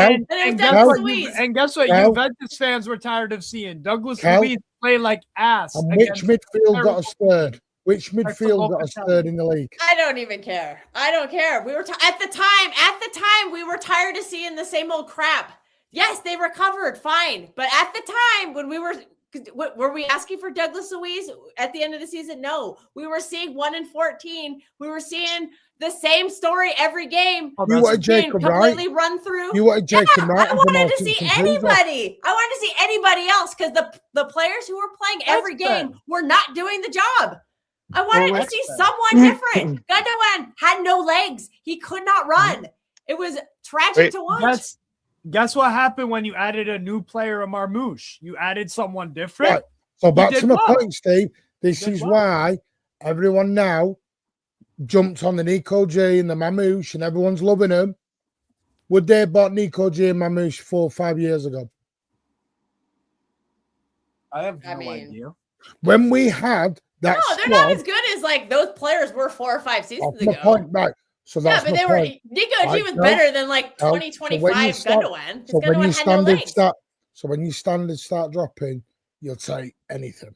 Martin. The standards there are no world class players out there anymore. It's very That's few, That's and the not ones that true. are, we can't That's sign. No, We're not that's getting not Vitinha. We're not getting Yao Neves. We're not getting Pedri. Those kind of players. Those are the only ones who could compete with Okay, then. prime Gundogan, prime Bernardo Silva, Hang on. prime Kevin De Bruyne. Calm down. Those players don't. Are you They're getting not all born out? on trees. Calm down. Bloody hell. Is Tonali better than Nico J? Yes. Right. That's the level City you're looking at this. But then I again, still don't think he's better. He's not better than Rodri, and I wouldn't even say he's better than no one said Fernandinho. he is, but you're not going No, to the buy standards have Rodri. dropped. Right. In the same instance, Turkey's not KDB. I never said he was. yeah. Do you want to know why? Because we had the patience to allow KDB to build to become KDB. The trouble is now we want someone to come in and be world class within 30 seconds. Wait, and so it what was won't KDB happen. like in his first season? He was good. He was nowhere good. near. He wasn't. Like, he wasn't. how does that- Look when he was at Wolfsburg. That was also under Pellegrini, which was He wasn't world class though, Madonna. No, I'm not saying he is, but I'm also saying I think there's a little bit of a delineation needs to go on, right? Like, I think people can say like Cherky has a tremendously high including ceiling. you, Adam. Like He's not. Paulinho. I don't say he's better than KDB. Not at all. He could be world class at some point down the road, but he's not there He's now. not right now. But he's got a Completely. phenomenal spark, and he's doing really well. Yes. So it's Yes. kind of like if you bring in players like that have that phenomenal spark, they're going to need some. Like for me, I want to see that. But Martin, to your point, I think what kind of happened too was after the trouble, you're bringing in Jeremy Doku to be kind of your replacement, maybe not for Mahrez. Yeah. You can't do And that. I agree with you. I Yeah, agree. and I think that's where maybe the consternation comes from. Yeah, we bought lesser players. Yes. And we got used to it. And what we did was, and my point is, all I'm asking us to do is go back to where we were. Well, I'm on board with that. It can be done. No, which can be done.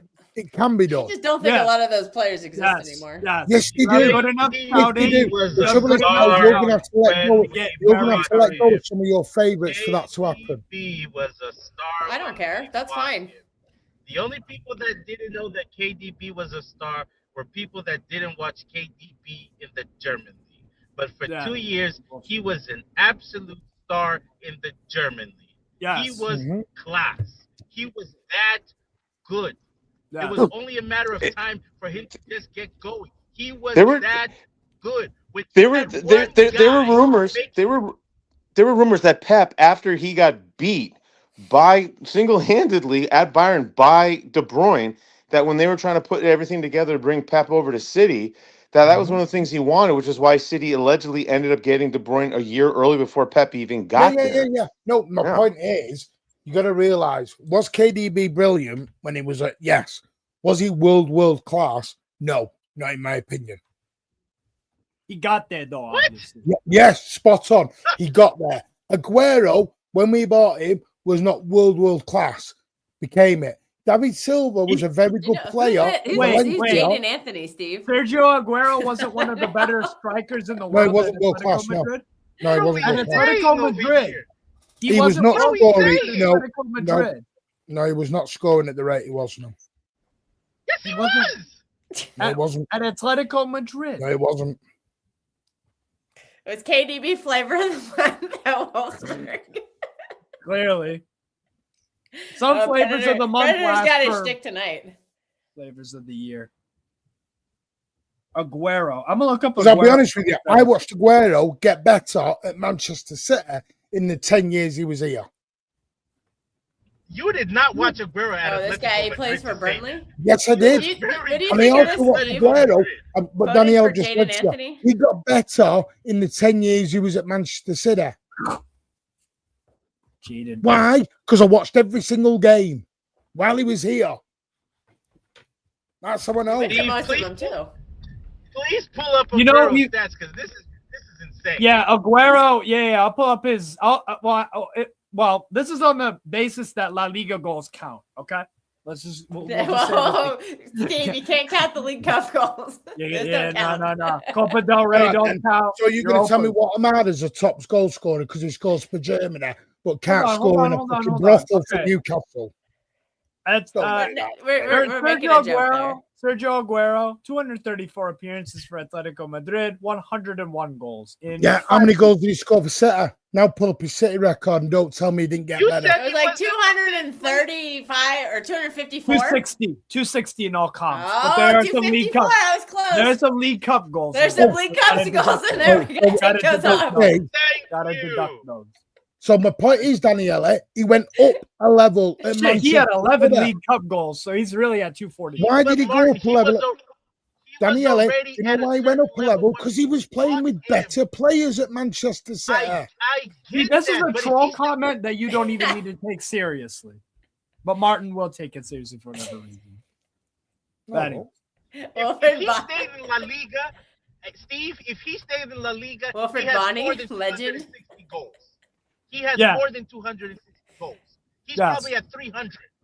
Easy. Yeah, in his last season for Atletico Madrid, he had 41 appearances in all comps, 27 goals.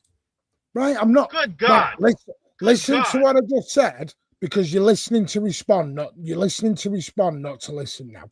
I am listening. Right? You know, I said he was good at Atletico Madrid. I said he wasn't world class. He was not up there as one of the world's top strikers. He wasn't being talked about as that. Yes, he was. What are you talking about? So you weren't excited when you brought in Aguero? You weren't excited? Martin, Aguero There's some City fans didn't know the fuck he was, Steve. At 15. Do you know that? If he was that good, why did we only buy him for 32 mil? Prices were lower back then because inflation has that probably inflates to about 50 to 60 million these days. Daniela, you can do this all day. Do you know when we bought KDB, we got laughed at by everyone in England? Everyone. Oh yeah. Yeah, because people in England did not. Oh, go on. Have a go at England. Have a go at fucking England. Go on. Because it's better than your bum Portuguese bloody pub league, Sunshine. The same pub league that Bernardo comes from. It is the pub league that Ederson comes from. There's only two fucking teams. No, Bernardo's from Liga. No, Bernardo also played. He's Portuguese. I know, but he played for. We bought him from Monaco. Yeah, but he still played. You lot need to stop disrespecting the English league. I'm not. Who is? Well, you're disrespecting the League Cup, which is an English tournament. But why am I disrespecting the League Cup? I'm the second. You said the goal of it.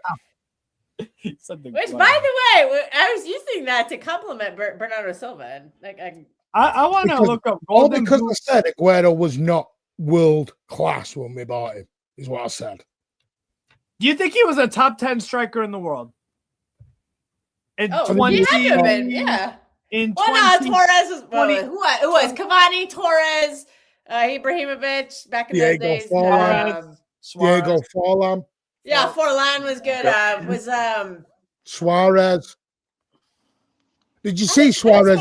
Did you see Suarez when he came a little bit later? I thought he broke out a little bit later. Lewandowski was going then. Another. Come on. Who else? Fucking you called my league. Ronaldinho was still playing. He was still pretty tough. He's not a striker. He's not a striker. No. Are you gonna count? I said pub league. I said pub league. Get it right. Are we gonna count outside of France? The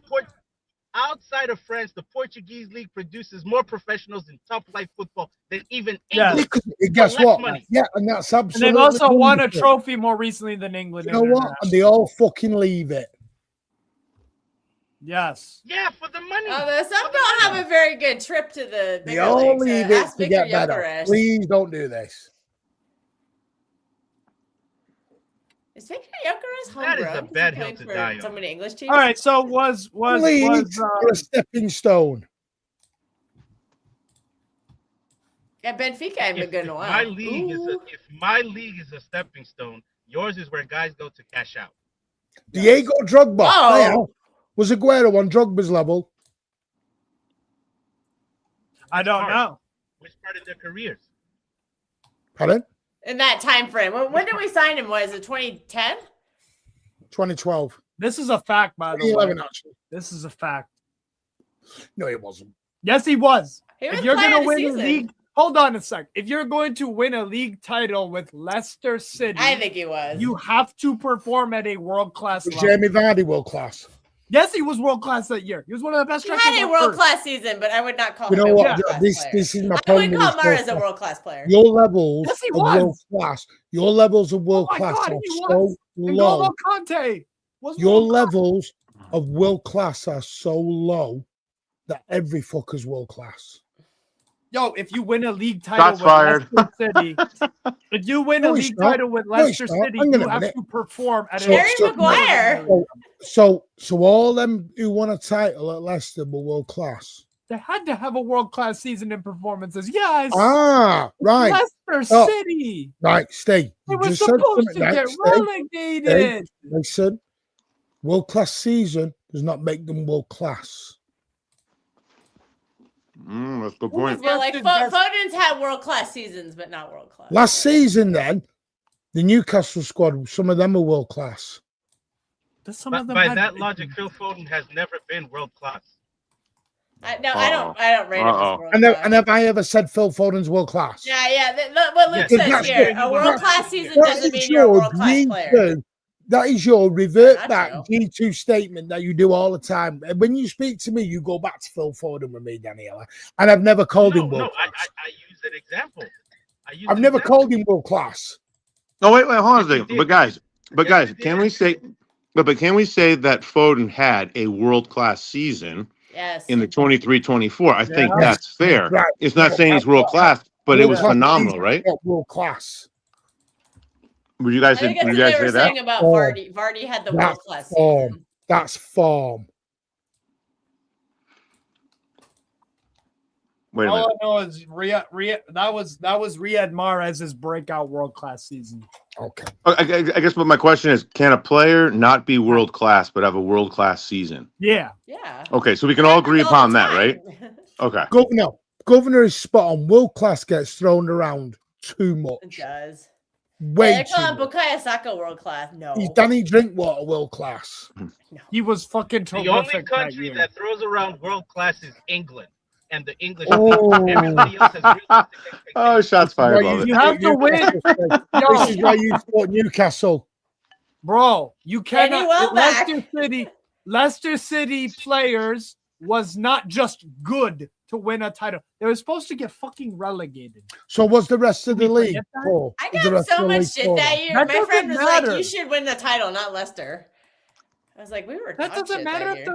the rest of the league was poor because they were expected to be poor, poorer than the poor. That's why they were 5,000 to 1 on to win the league. Yeah, so they Right. had to be world. Right. Schmeichel A had world to be class- world. World class season does not make them world class.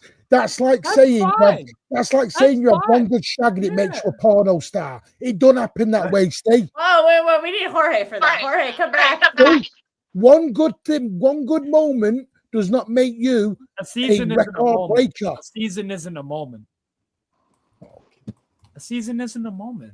Hey, Daniele, Was we got a Steven question Gerrard- for you. Those standards of Was world Steven class. are on Gerrard the world floor. class? Was Steven On the Gerrard world floor. class? David Silva Yeah. was not world class when he joined City. Wait, Daniele, we David got a Silva question was a for you. class. Given Viana's great work in modernizing the squad and going against Pep, would you replace him with Amarim? That's a troll. That's a troll comment. Right, so That's did got to we- be a troll He's Ruben comment. Amorim a world class coach because he won Sporting Lisbon their first trophies in how many years? No. Hey, big up, No, Luke. but he He's did a Ruben very Amorim. good job. He did a He's very, Ruben Luke, Amorim is I'll world leave- class manager. did a very good job. He did a very good job. But hang on a Gianni minute, made he some won Sporting their first league in how long, Daniela? Sporting were not favored to get relegated. Yeah. They have never been. and You never know, will be. Leicester winning the league title is up there with me predicting Is Arne Brentford to get Slot world relegated class? this season. Is Arne Slot a world class manager? No. No. He won the league with Liverpool last year, though. I would say there's only like And a couple- Liverpool were not favorites to get relegated. So he's a world class manager. No, because Do we Liverpool call are like managers second and third world-class? favorites. To... Yeah, Yeah. I think it's like Pep Enrique and like Calling managers world class just sounds weird. I think the I don't even players. think I could say anybody else out of Enrique and Pep. Yeah, but I think like for players, a fair But- comparison would be top Hansi Flick, three, yeah, maybe maybe. top five in a position is world Ancelotti. class. Do you think that's fair? Top Yes. three, top five in a position across all Europe, world, whatever. I think people just use it as a basic standard. But to everyone, Martin, to your point, Steve, to your point, everyone tends to well, this person's world class. No, they're not. They had a good game. They had a good half a season. World And class is staying power. That's You have a over world-class time. goal or world-class save. This is my or point with assist. Haaland through the season. Haaland has a dip in form. He's suddenly shit. Nah, he's world class. That's form. Not. Yeah. Haaland is the best striker in the world. What Even happens when he now? No, he's not. Kane. No, he Kane. is not. Kane. Stop that. Kane. No, he's not. Yeah, he is. Don't do that. Kane. What He's did not. you say? He's not What did better you than say? Mbappe.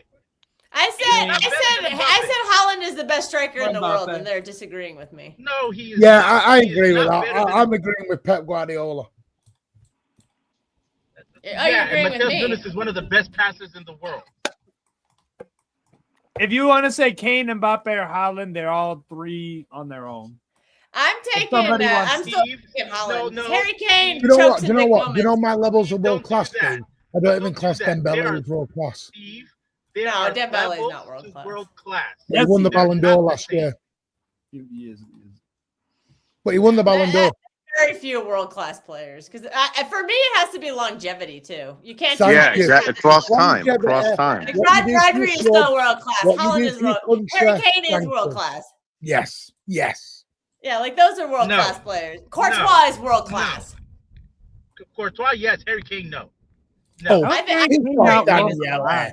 What are you talking about? I don't know how Harry Harry is Kane's so not hard. world class. He's How? not world class. Didn't you just say he was the best in the world? No, I said Mbappe. That's fair. I'll give you that. If you think that, I'm not going to talk you down. Can you tell me a club Harry Kane's not broke scoring records at? Yeah. He's broken records 100%. But world-class players also carry their teams. Harry Kane had to go to Germany. Did Harry Kane not carry his team to a Champions League Yeah, final? he was the only reason they were any good. No. No. That is not. No. Are Kane we did doing not. this? Kane did bug all in the final against Liverpool. He did And bug Frappe. all. Oh my God, you sound like Robert. You sound like Rob. So KDB wasn't world class because he's not scored in a final then. KDB absolutely No. was world class. Oh, don't do that. Is not even the same discussion. Steve just The said he's fact- not done it in a final, so he can't be then. The fact Haaland that has not Kane- scored in a final for City, just to throw that out there. Didn't even play well in the final. Kane. Yeah, but hold on. But KDB got his face broken in a final. KDB What's he gets supposed to injured in do? nearly all the finals he's played, and he's been injured Yeah. in all of them. Yeah. wait, hold on a Tearing minute. his Wait. hamstring. He's He not tore his world class, hamstring. then. He got his He's face not done it in the broken. final, according to you. Yeah. Wait, hold on a second. Thierry Henry Oh, never FA scored in a final FA either. Cup final. Kevin De No, Bruyne. Steve, you're chucking. You chuck will class around like people chuck magic beans around. Whoa. Are you telling me that I've got some magic beans to say. I haven't even In fact, told you who I think's world class. Stick me or not. full screen. I don't Wait, like wait, it. Stick wait, me on the wait, panel hold on. where you do Steve, like the five. are you I look telling fat me here. Thierry Spread it out Henry a bit. I don't know how you is do that, Steve. What? Are He wants. Thierry Yeah, there you. Henry I don't know how you do. Oh, there we go. The Steve's one. The There's what? one there. Hey, There Steve. you go. That's better. How do you find that? Where is that one, Steve? I don't even know. Steve, We'll discuss Steve, this you need another to I give time. it a showed you a few Yeah. times. But You need to give it a StreamYard lesson. I have before. I'm the uncle when it comes to that. I'm the auntie. You know what? Do you know what it Auntie is, Kels Kel? doesn't know what she's doing. Kel, you're not world class at StreamYard. I am not world class at StreamYard. I am world class at baking, though. Yeah, Ganacho has a better Garnacho's final record cheap. in finals than Harley's. Ganacho world class. Nacho's cheap. His hair is not He's world the class. worst Brother, wing- shave your head. He is the worst winger in this whole damn fucking league. Dude, Manchester United they played a blinder on that one. They got 40 million for that scrub. I can't believe that. That is He's wow. garbage. He's the worst winger in Europe, actually. I think every single is? winger in Europe is. Garnacho. He's the worst winger in Europe. No. Still That's say worse. Anthony's up there. Still That's say worse. Anthony's up there. Ask an Arsenal fan. They'll probably say Martinelli or Madueke. Those guys are trash. Garnacho has zero attributes. See, the problem is with world class is you got to look at the leagues they're in, because each league has their own individuality. Some leagues So get Lionel more Messi's space. still world class to you. Yeah, but right, no, of course Messi's world Yeah, class. you're right, Luke. No We're one not knows. saying he's not. Of course, we're not saying he's not. Of course, Messi's world class. Yeah, Messi is. Yeah, But he But if plays in Messi he's had only also the goat. Steve, my point is, if Messi had only done it in the MLS, I don't know if he's world class then. Yeah, Steve, is Chris Wondolowski world class? Do you know what I mean? Do Wondolowski. you know the problem with world class now? This is why you hear. You've Yes. probably all seen it. No, Elise needs to do 16 it for a long time before I Well, you heard it. I'll give you the spoiler. He will. All of you have seen this, haven't you? City or United or Arsenal linked to 16-year-old wonder kid who's going to be the next big thing out of this football world. Yeah, Yeah. I think clubs don't want to pay the big fees for Can the someone tell established me what's players, so they're happening going to with, try to develop them themselves. What's happening with Naipan and Echeverri at the moment? They're hoeing. What? How's Echeverri hoeing? I got told Echeverri was the next big thing out of Argentina. He was a super kid. I think Naipan. Yeah, Poor he will Naipan have a is. very- he Baby will have- Naipan is on the bench. He will he's have a playing in the very- academy. That poor Echeverri kid. will have a very good career. It doesn't make him a super kid. I don't think it'll happen at City though. The trouble is, I think he'll be a good people player for someone chuck- else. Just like you say people- with Savinho, he'll be a good player for someone else someday. People chuck these terms around to make it sound sexy and add an extra 10 mil. Yeah, well, also, Martin, you listen to people that don't watch these players. They just watch fucking TikTok. Right, you made it go on. N'Golo Thank Kante, you, Steve. world class. N'Golo Kante was world class. Some of these players At don't Leicester fail because City. of their talent. They No, I fail think because he of became world class when he circumstance. went to Chelsea and did it at Chelsea. No, but Martin, some of these players fail because of circumstance, because of coaches, because of teams, because of systems, because of injury, because of Because of people wrong around place, them wrong that don't- time. Wrong place, wrong time. Not Yeah. because I the can't talent say is I can't say Jamie Vardy was world class than Daniele, can I? Come on. Yeah. Jamie What? Vardy Wait. scored in like fucking what was it 12 straight games? Yeah, Right. I think it was 12 So- straight games. That's a Premier League record. Hang on. So Jamie Vardy had a better scoring record than Ruud van Nistelrooy, right? In that one season. Yep. If I gave you the money, you were in charge of a football team, would you have bought prime Ruud van Nistelrooy or prime Jamie Vardy? And be honest. Ruud van Nistelrooy, Van clearly. Nistelrooy. Thank you. Thank you. But He's got a Jamie bigger Vardy I that wasn't watching season football had a closely better before goal that. to thing ratio than Ruud van Nistelrooy. Gabriel Yeah, but what was Jesus he? has a better goal to minute ratio than Sergio Aguero. Yeah, because Jesus has much less minutes played. So is Gabriel Jesus better than Aguero? No, No. but you have to take that into context. Less Yeah. minutes played, less games played. And then when you compare the value of the sample of the games that they've played, I've seen Aguero carry two teams, City and Atletico. I have never seen Yeah. Gabriel Jesus carry a team. Yeah. They're He not the was same supposed player. to at Asana, but he didn't. He spent more time in the training room than he has on the pitch. Anyway, that to my me point is was- my benchmark. We're way off the World class to me. World class. That's to just me what these turn is into, Martin. We just go crazy. My So point wait, was, so you don't in overall so Jamie Vardy had what, a good season when Leicester won the league? he had an Not a excellent world class no, he season, had a but that world doesn't make him a class world season. class player. Doesn't make him a world Okay, class at least we got there somewhere. Okay. Yeah. all right. But a world class season does not make world class player. It can. What's the breakthrough year to be world class? It's got to happen at some year, right? If Jamie Vardy, for example, had left Leicester that season and gone to Arsenal and didn't turn the move down and then reproduced that form at Arsenal for 2-3 years, won them titles or got close, then we can have a combo. Okay. I think So that's fair. that's why Mahrez has an argument. Mahrez left Leicester, went to City and was producing at City. Was excellent. Yes. A world-class player. Good world-class players World around class. him. Yes. He's still world class. So World class. therefore we can look upon Mahrez's Leicester season as the start of his world class. The Yes, start but he wasn't. What I mean is, Yeah. he became world class. Because not only that, I'll be honest with you, Mahrez was levels above a lot of them Leicester players. He was really. Yeah. That's why the only when two, left, the only two, when Mahrez left, they fell apart. and N'Golo Kante as well. Yeah, they fell apart. As soon as Kante and Mahrez, who went on to be world-class players, left, that team fell. Yeah. Yeah, look what happened to us with our wingers. Nowhere near Mara's level. Even the Semenyo's really good. And that's other my ones point. might have, but Now I'm they're not making close. a Manchester City is. I'm not saying Nico J. Mamouche and Reinders and Nunes are not good players. Yeah.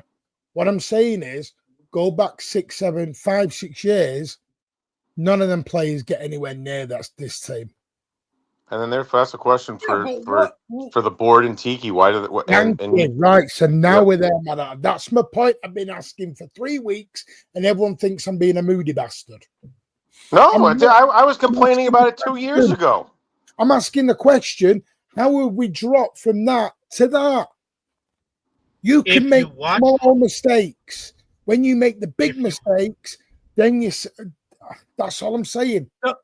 Don't you? I mean, no, Daniel, go on. I caught you off a few times. If everybody only talks about the breakout season that Marmouche had, we were tracking him for 2+ years. The season before, nobody talks about. He was just as impactful. If you were looking that you were going to potentially lose Julian Alvarez, and you were looking to get a center forward that could play in the wings, that could play central, or could play with your striker, that was an opportunistic buy with a player that you hoped in your system was going to get better. From a footballing scouting standpoint, it made sense. It made sense. But so Daniela, how do I know? Hold on. Go on. If you bring him in, you don't use him, and you find out that your world-class number 9 is rigid and can't play with another center forward, yeah, you're going to have to put him on the bench and make a decision on who you're going to build the system around, which is going to be Holland. Okay.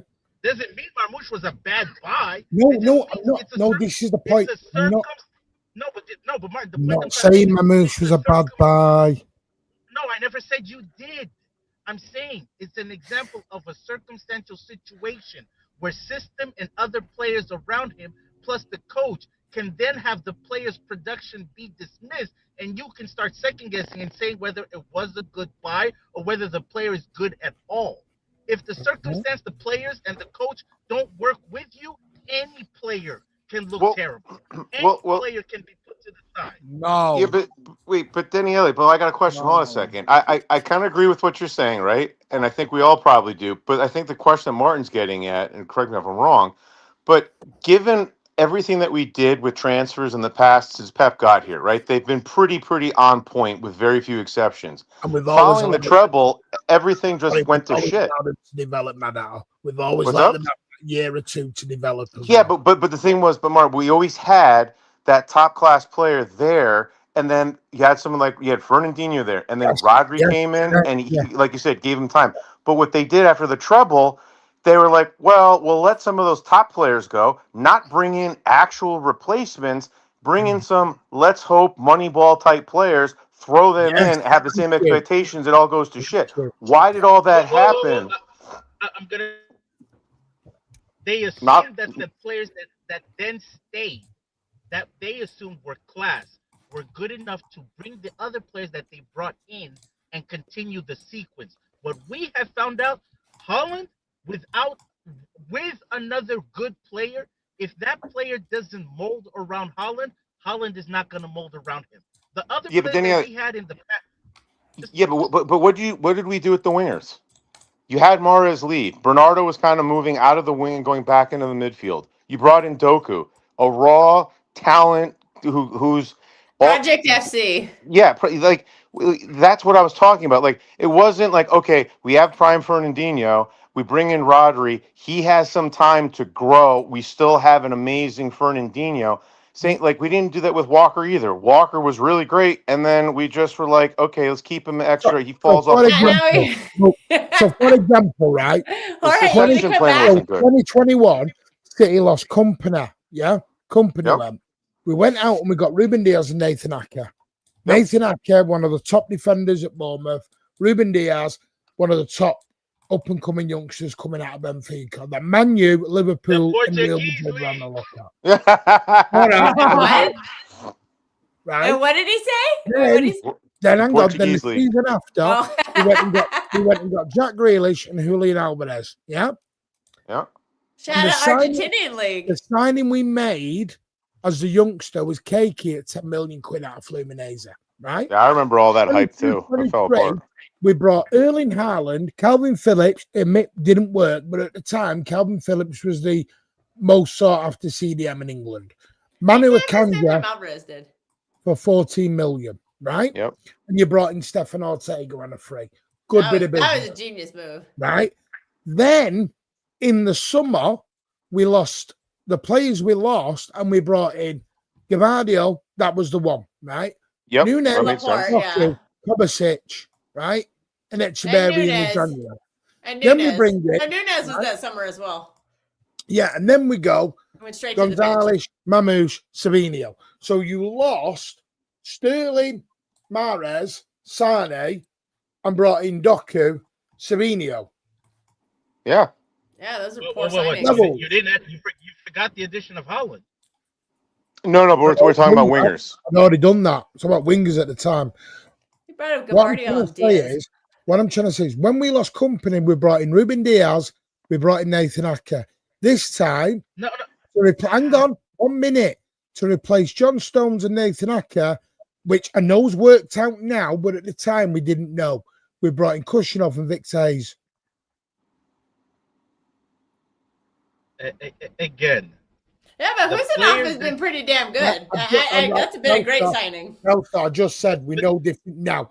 My point was, when Stones and Ake go, we weren't replacing them with the top defenders like we did Diaz and Ake. Well, Wait. but they haven't left yet, Wait. so No, I get what Martin's point is. You're taking too big of a step backwards when you Yes. let one of your prime players leave and you bring in players that could be, hence Project FC. again, you can't replace players that don't leave because John Stones and Ake wouldn't leave. No, No good center back is coming to sit on the bench for them. No, stop. It's the way we used to do it. We brought the replacements in 6 months before the others had gone out. I know, but the problem is we kept these guys too long. That's No, that's no, been you that's keep been saying having an keep. issue in the midfield Right, next season. Kelsey, you keep saying keep. You can't cancel their contracts and drop them. They I were know under that, but I'm contract. just saying, don't ask why we didn't replace them when like no No, player is gonna come sit on our bench for them. Kelsey, you're not listening. Is Steve there? If Stones and here. Ake go out, right, the way City used to do it, they would go and get a top centre back to replace them, like Mark Gay. Yeah, they I'm wouldn't saying- do Victor Hayes and Kushinov. Well, I'm saying that No, the no, top that's center a back bad is not analogy. coming in unless he's a guaranteed starter. That's what I'm saying. That's how it is these days. The top players But- aren't but- coming to sit on a bench to wait for players to leave. They're not. Yeah, that's but just the how thing, it is. but the thing is, if That's you want the to put it point as a I'm trying car, to make. if you want to put it as a car analogy, there's a big difference going from a Mercedes S class to the base CLA. You've got a lot in between, and I guess what we're all trying to say is, you're right. You're not going to get another S class to sit behind an S class. I get that, Yeah. but you might grab an E class because that E class could turn into an S class, but you're not going to go all the way down to the lowest one possible or thereabouts and expect the same kind of thing to happen in a short period of time. I think that's what that drop is. And if you look at the wingers, we still have. I mean, Semenyo, he's getting better. He's again got a little issues here, but he's better overall than what other wingers have been. But that was a big problem that's still kind of haunting us to a degree relative to when we were having Sterling and Mahrez and Sane and the other ones. Like, look at our wingers now. I mean, Semenyo's better, I get it, but like Savio, Bob had to leave. Doku scores 3 or 4 goals this whole Yeah, he's season not in the been good Premier League. enough. Like, It's just we're not at those levels, and these guys have had years, and we're still not there with the wingers. That's my gripe. And not only that, but But for Matt me, Hatter, Semenyo was the best winger in the league, statistic wise. Yeah, Bournemouth. So you've gone out, you've got him. and that's There's good. no That's a step. But we had to fail for 3 years before Yes, we made that that's step. Yeah, that's the kinda- problem. yeah. We failed with That's Doku and our Savinho for point. 3 years. Yeah, that's my point too. We're all talking same thing. We're saying the same thing, but this is my point. I'm saying normally we've sit at, and I think it's because the market's harder. This is it, yeah. Yes, The I agree. replacements don't want to come in. They don't want to sit on the bench for 6 months or a This is the year to problem. wait for the other players to go. So Yeah, you've that's what I had keep the time saying. to go. We'll take the chance on a Douglas Luiz or a Nico G or whoever that are perfectly good players, very, very good players, but 4 years ago are not touching anywhere near our team. the But system we didn't was need them 4 different. years I'm ago. saying. But we didn't need The them 4 years ago system- because we had world class players. You know, we don't need Douglas Luiz 4 years ago because we had Rodri. We're good. No, but we had Fernandinho. Yeah, we had Fernandinho. Yeah, so we didn't need him. And we went and got Rodri. But Kels, the system was different 4 But years ago. that transition rarely happens. I don't. When we I had think. Fernandinho, we didn't go and get a 19-year-old who's the up-and-coming one for 20 million. Hopefully he comes in. Did we forget that we bought Fernando? That was Javi way Garcia? that was Pellegrini days. Wait, what? What players? Hey, Patrick. When Patrick, you were in the in- chat. Big up, Pat. Have a day off from what? Anyways, Fernando was 6 million quid, and he was bought as a complete and utter backup because we had Javi Garcia. The system was different 4 years ago. The wingers that we had interchange, they could score and they could dribble. They had the fluidity and the interchangeability with Aguero. The system was going to be more of a threat because of the unpredictableness that it was built around from a forward standpoint. You then build the system around Holland. You don't need wingers that can score. You need wingers that create chances to him. Now, you're willing to buy the time to say that their creation aspect today is going to hopefully come along with their goal scoring parts that you want to see in later years. Well, Yes. we found out that in 3 years, it has not come along.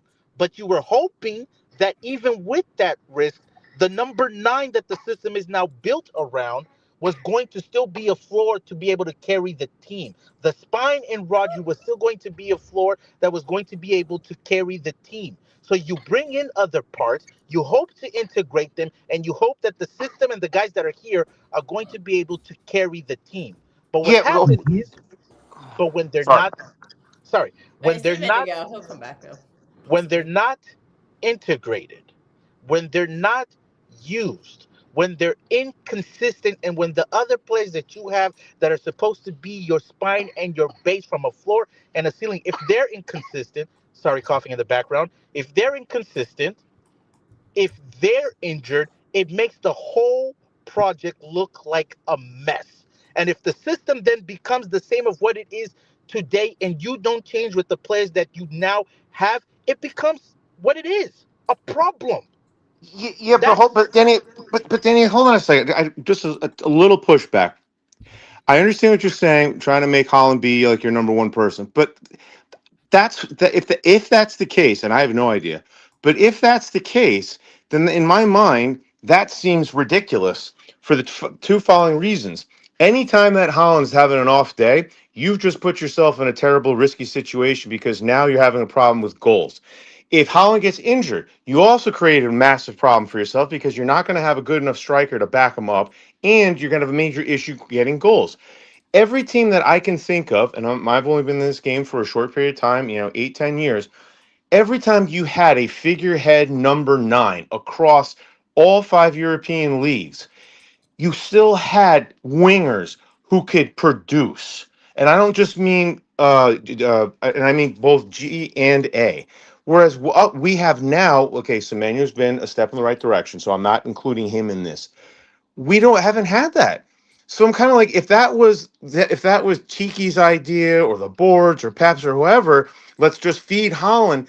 Then you're making yourself Yeah. that's a weak link, because if anything goes wrong with Holland, you now are dead in the water because you don't have the ability to score. I mean, look at Bayern. Yeah, you got Harry Kane, but you got Elise, right? But Matt, You Matt got Hatter, to that, this is the caveat. They took the risk and they okay. assumed that the wingers that they brought in were going to improve.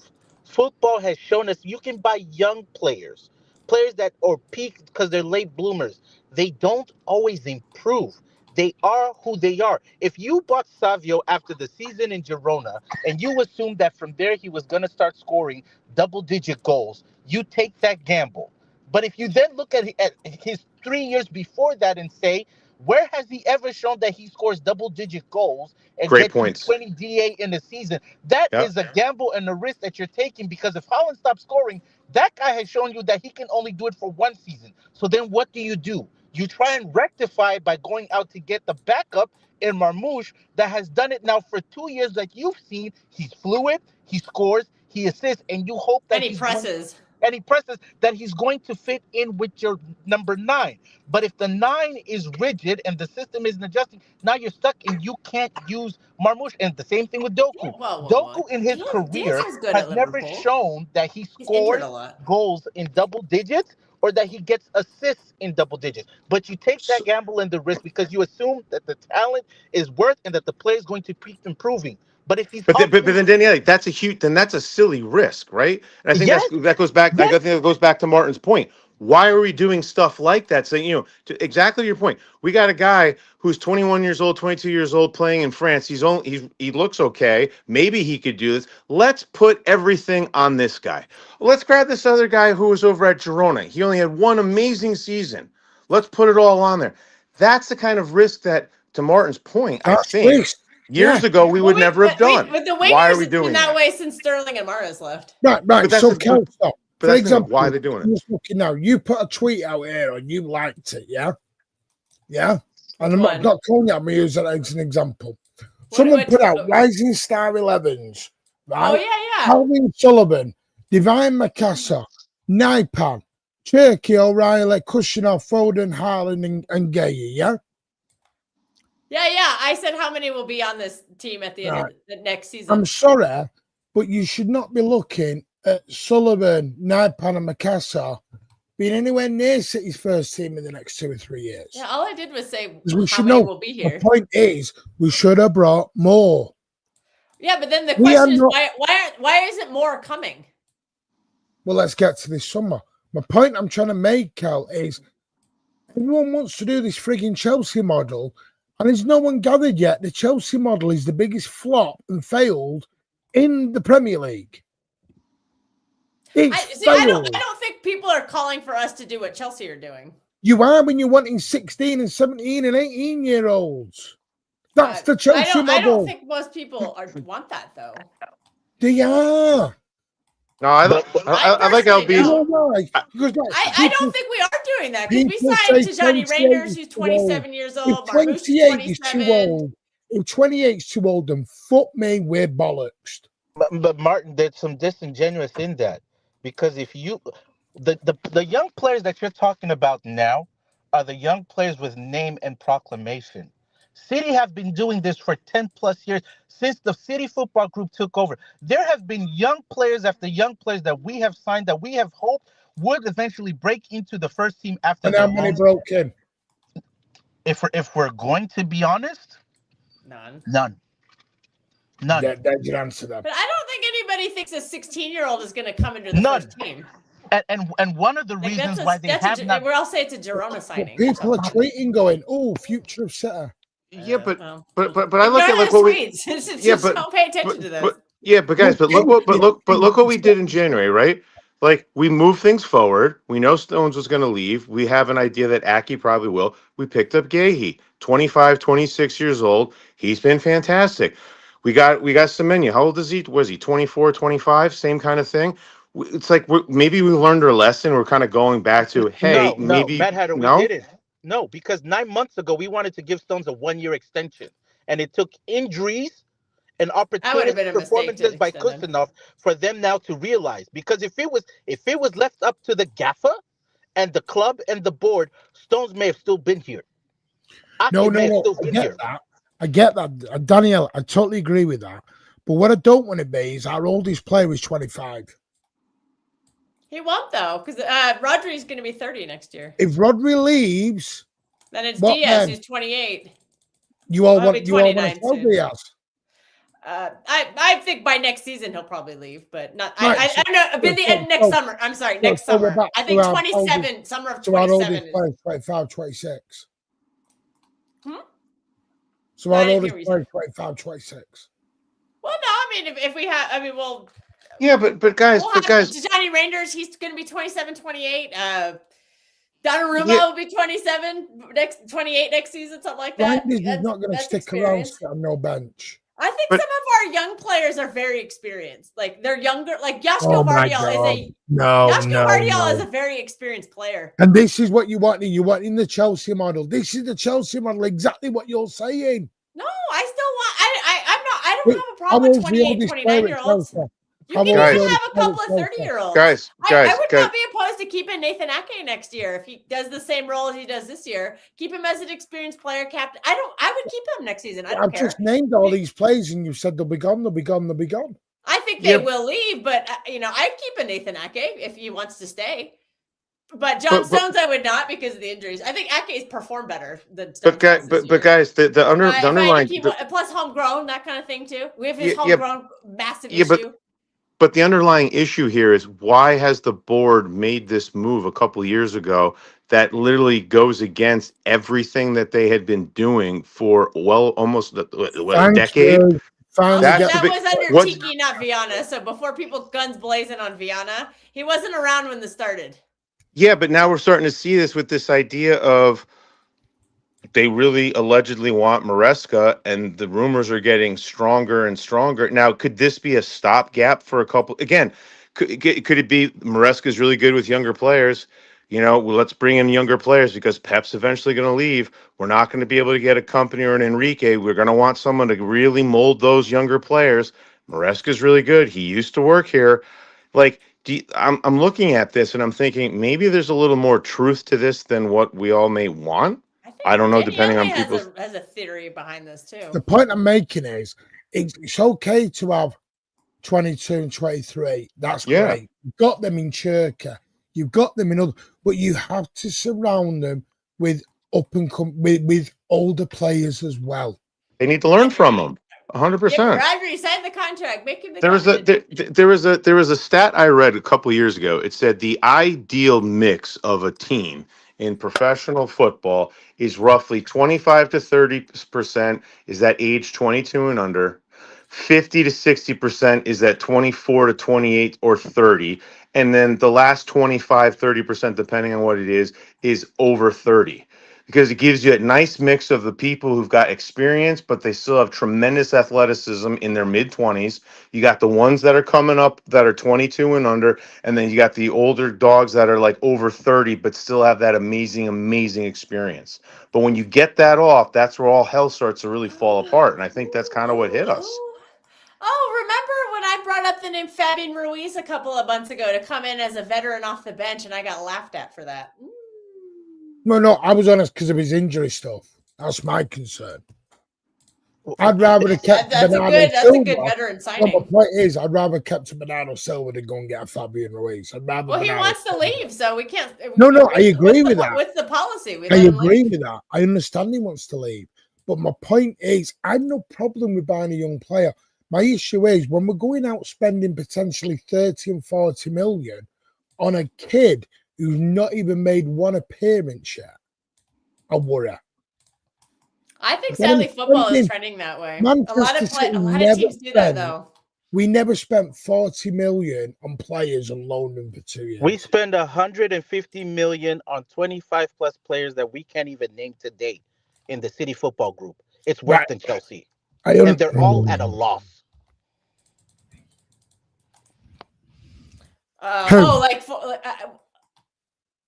You mean like from overseas? Because academy kids don't cost that. I know we used to sell a lot of. There, Yeah, there are that's young what I said too. players that we have bought that we have Like recycled. I think he means like the Keikis. Like Keiki and Echeverry's. We might get him running Yeah, back but for him, Keiki was 10 million. He wasn't 40. There's a big difference between. Who 10 did and we spend 40 40. million on that like that flopped as like a Victor Hayes was nearly 40 million. But we all agree he's going to come back to the main team soon. At worst, you're gonna flip him for a To profit. go where? To go where, Cal? At worst, he's a well, profit. like I said, what we all agree he's probably going to go on loan next season to the Premier League, right? And where's how old's Gay? He's 25. I could see How old's Victor Hayes Kushner? replacing Diaz next How summer. old's Next Kushner? summer, 2027. I could see that happening. Maybe. How old too? Yeah, that's how I look at it. Because Diaz is what? still Diaz will young. be 30 next summer. This Husanov will is be the what? point. 24 next year. But this is what I mean. When you buy a lot of young, and Danielle's we talked about this before. It's great if you're doing that, but if you're buying young to take over young, you are what you call blocking the roadway through. Because, for example, Cherky is 22, Foden is 25. You don't need to buy another 10 because their pathway's blocked for 5 years. Oh, do you want to know my honest opinion on the center back thing? I think next summer we sell Diaz. I think the summer after that, Gahey might not be here for long term because I don't know how I don't know if he's as good as And that's the biggest. Whoa, Vardiol and Husanov are much better. Hang on a minute. Whoa. That's my hot take. In summer of 2028. So we're Right, looking so way who's down told the you road. that? Who's told you Gay's something not good enough? Because that's come Nobody. from someone else. I'm watching with my own. I'm just saying I don't think he's as good as Husanov or Vardiol. That's my opinion when I watch football.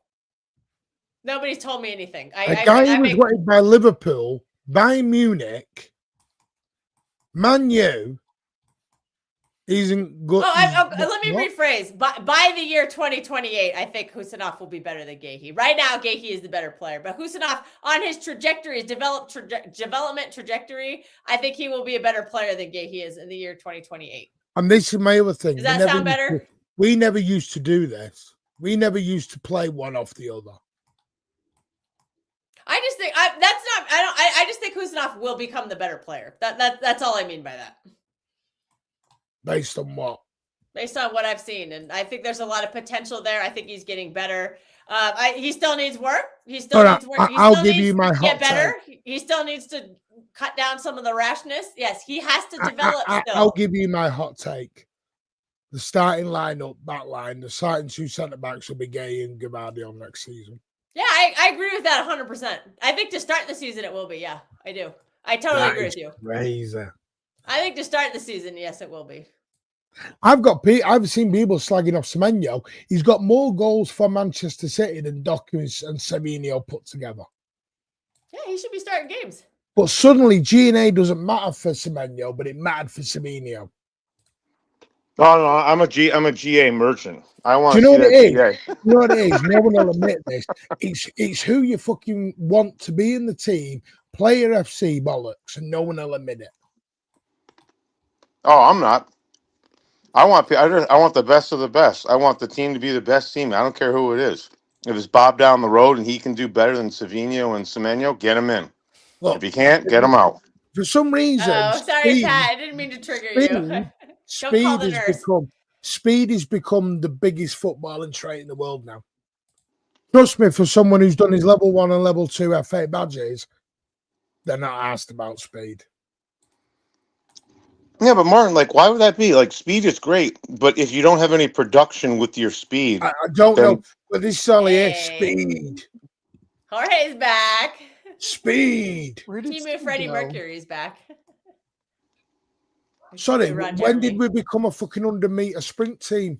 You have to admit, though, I think we could get away with playing riskier football with that. It's like with Kyle Walker for years. We had that get out of jail free card But Kyle Walker was a damn good footballer.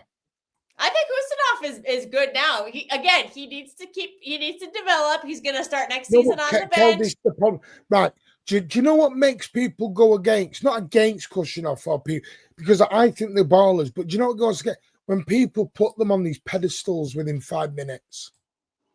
I'm just seeing the total package from him. I'm seeing the pace. I'm seeing the tackling, the aggression. I'm seeing the ball playing. I think his ball playing is getting better, and I like that out of him. I just think he's a very good talent. We need to keep nurturing him.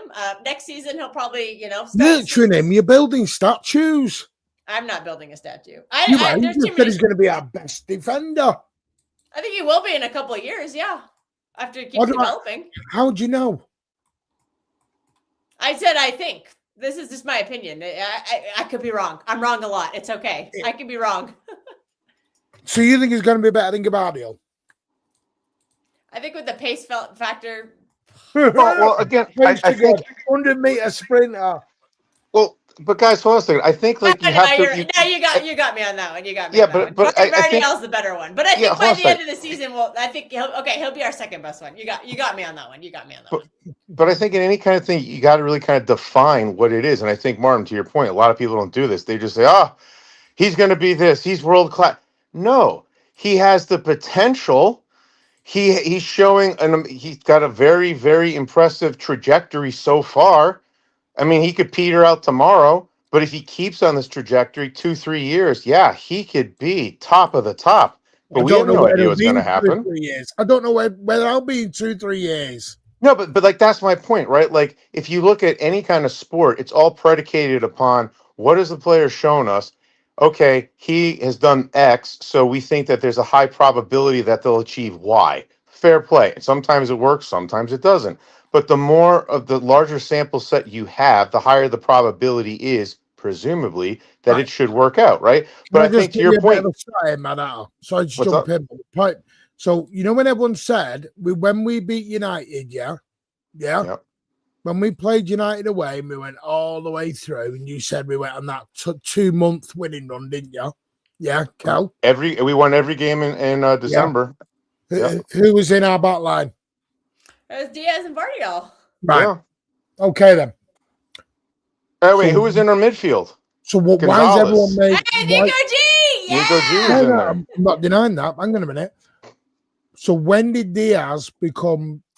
If he plays his shit, I don't know. I never said that. Nobody's calling him shit, though. I don't think anybody's calling him shit. What gets said now? If Diaz plays, we lose that game.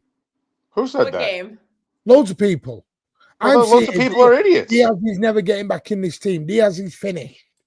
I think again. I think he still has a role to play. I think that's that same overzealous, hasty opinion. Season until he got injured, Cal. Well, the problem is he's taking himself out of the lineup by these constant injuries. He's doing it he keeps getting injured, and so I think when players start to keep continuing to get injured, their quality starts to decline. And it's the same kind of. He's still having muscle injuries. Look at John Stones. He kept getting injured, and his quality has declined because he keeps getting injured. He's just at the age where when you constantly get injured. Because we rushed him back. That's what why? happened. We don't have to rush him back anymore. Yeah, do you know why? Because at the time, Pep didn't have faith in Kushner. Now he does. Well, now we don't have to hold him back anymore. But I'd like to see some of these games where Husinov has bailed us out at the end of these, and I'd like to see Diaz do that too. Right, but I'd like to see him have the pace. Danny's put there.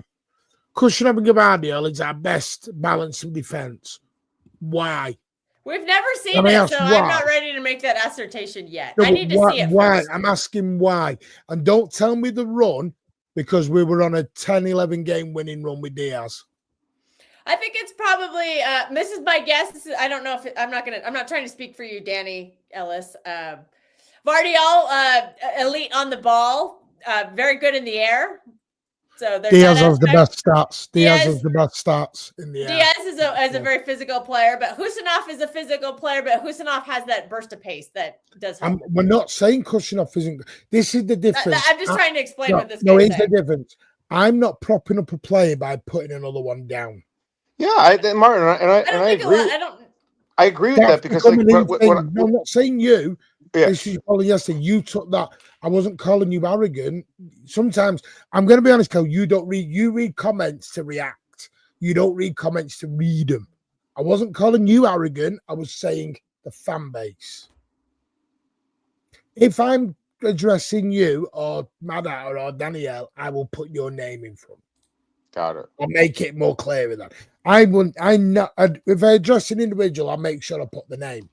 The problem is, we do this. We did this with Grealish. We couldn't big up Doku without putting Grealish down. We couldn't big up Grealish without putting Doku down.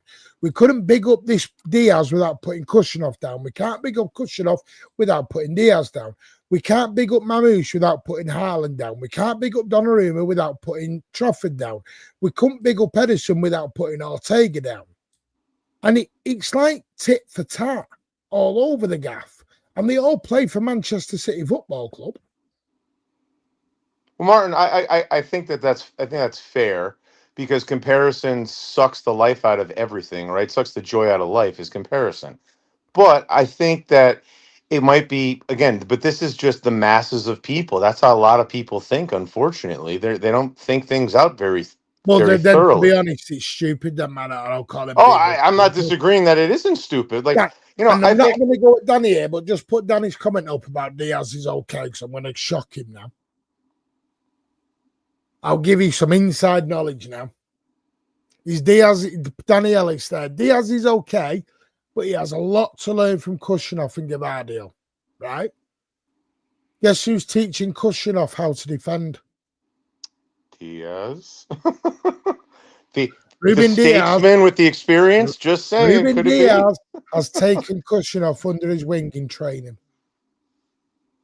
Not vice versa. That's good. That's a good thing then. Pass the skill set. Exactly. That's what you need. That's what all the skill set on. But then part of that is the player moves on, and the other player he's taught the lessons, and then the master passes all the lessons on to the apprentice, and then the apprentice takes we've always played high line. We're going to play high line under Maresco. Yeah, but Cal, I think. Oh boy, Jay Fresh has shown up. Yeah, but Cal, I think you look at it. Jay Fresh, we get you on. But Cal, I think you have to look at it like Fernandinho and Rodri. That was very ideal. Fernandinho was getting old, and it was time for him to move on, and he moved on. And Rodri was under his tutelage for 18 months, and then went almost not quite, but very well into the position and grew in that position. Yeah. The difference is now Fernandinho was 36. But that's my point, not 28. That's my point. Yeah, I agree, Martin. If Fernandinho was 28, they're going to swap. Yeah, I agree. And that's another thing. I think it should be down to not your age. That's stupid. It should be down, what are you doing on the field? Cristiano Ronaldo and Messi, how long did they play for? They're still playing. How long at the highest level for? I blame Yamal. I hear Arsenal fans saying get Max Dowman in the team. He's fucking 16. Do you know what's going to happen to him when he gets clattered by a Kushanoff or a Diaz? A 16-year-old? Jay Fresh, you want to keep Foden? Do you know what's really scary, Madata? Do you know Max Dowman has to have separate rules from the rest of the team? He's still in he's under 18. Because he's classed as a child. Yeah. That makes sense. And I've got Arsenal fans saying, hey, it's a good thing they got rid of that player last season because I wouldn't want him around a teenager. Yamal factor. Yamal has ruined it for all teenagers moving forward. Yamal's ruined it for all teenagers. Yeah. I don't get it. They only give Diaz a new contract 6 months ago and give him a bump wage. Oh. Do you think they did that because they fancied chucking money around? Yeah, for me, it's all about the performance. Look, if you're 33 years old, like Walker was 32, 33, and he was killing it, right? Jay Fresh is back on the Foden bandwagon. That's shocking. Jay Fresh has never been off it. He's been having this guy at a he keeps telling me ain't good enough. Jay Fresh. He said some shit about him. Jay Fresh is a massive Foden fan. He loves him. I feel like he's been slagging him off a bit. I agree, though. I'm back at Foden. No, but this is the problem. Do you know what's happened? Do you know what's been part of the downfall of Foden? Sadly, he's all the cheeky prop. I think we played our best ball when they were playing together. Not you. I'm just saying. But Kelsey, Phil Foden, come to my page. Man, does Kelsey take everything as a personal slight? Because when you're saying it, and it feels like like you're saying it to me. So No, I apologize. My bad. I'll shut up. I'll shut up. Go ahead. Continue. Here, I'll mute Kelsey, myself. I Go ahead. promise you, I will let you know if I'm talking to you because I'll say, Kelsey, I'll promise you, I'll make sure. The thing, it's like people are slagging off Foden. They're going, but he's not Churka. It's like, what the hell? If this was Arsenal, they'd be going, you know what? We've got Foden and Churka. Amazing. We're sat there going, it's A or B. Like we've got to choose. Yeah, I don't know. The whole thing. My perspective has always been trying to be very pragmatic. If you're a player and you're doing really well, keep doing really well. Don't really care what your age is. Just keep doing really well. And let's bring more players in that keep playing really well. That's all I want. That's But it. just because one 18-year-old does well doesn't mean every 18-year-old's going to come in and be the exact same. Yeah, I 100%. And I think I think sometimes you get too much groupthink and hive mind thought with, especially in very tribal situations, like you said, like Yamal. I Yamal's think that's a amazing, great but word. Our fan he's base has become very tribal on players, very tribal. And I've got to admit, even I did that with Foden. The reason I went so tribal on Foden was because I felt he was being attacked. So as a homegrown City fan who's local, I went into the Foden camp of I'm going to defend him. A bit like he's my boy. He's not my boy, and I know he's not me, but you know what I mean. It's like that's all. But listen, I know Foden needs to improve. But what worries me is if Phil Foden's not in that team on Saturday, because I was in the chat earlier, somebody I'm not going to play him against Southampton. So when the fuck does he come back? When does he come back? He needs to start that game. He needs to start that game. If he's not playing Southampton, well, then what we doing? We might as well get rid. I can't look at these when I'm on a stream. I'll read them later. I don't know what we do. My thing is, Kushnoff is amazing, but to make him the heir throne of the best, some people have made him Paolo Maldini already. I think he's developing nicely. People who will destroy him at the first bad game. The English media already did that. You look at Nico Riley. They still do. Nico Riley is an exact example. What happened yesterday? Nico Riley had one bad game, and some fans went to town on him. One bad game. Because in this world, we love to big somebody up to knock them down like a game of Jenga.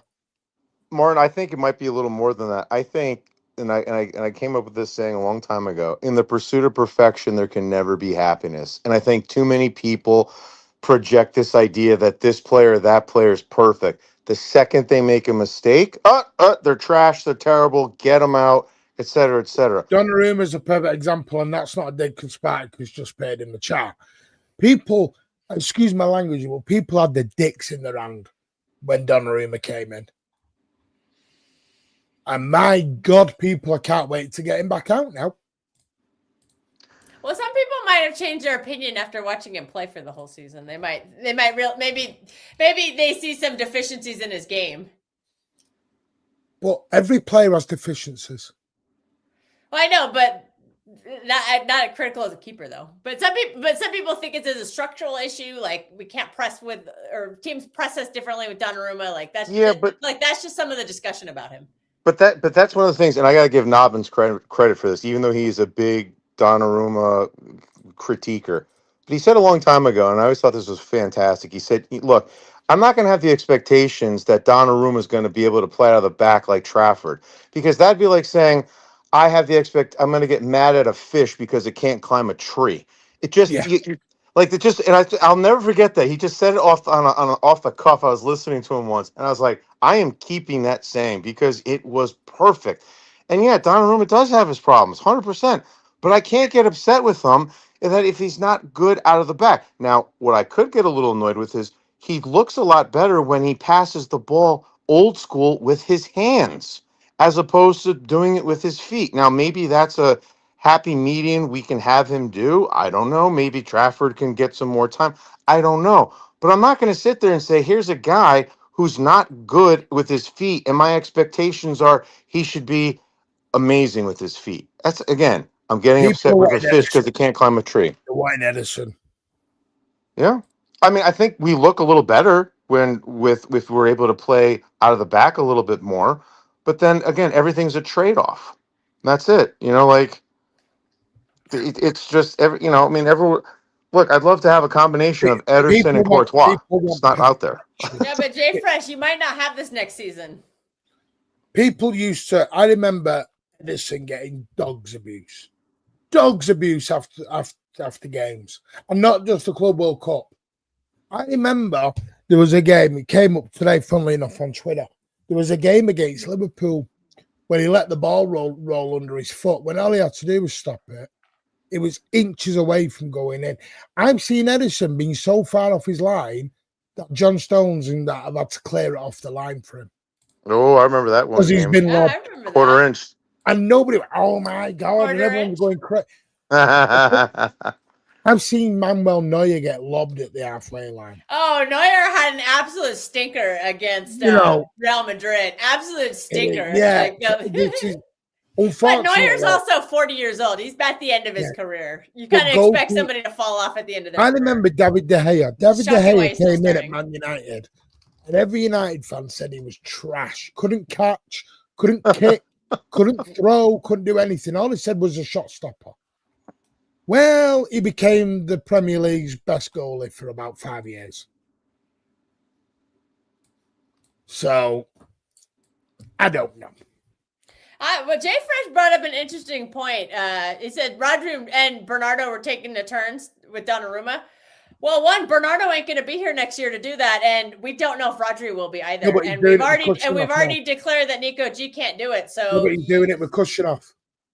Now, right. So now you understand the Nico G bit. It's not Nico G against him. That's something Nico G doesn't have in his locker. And he get it in his locker.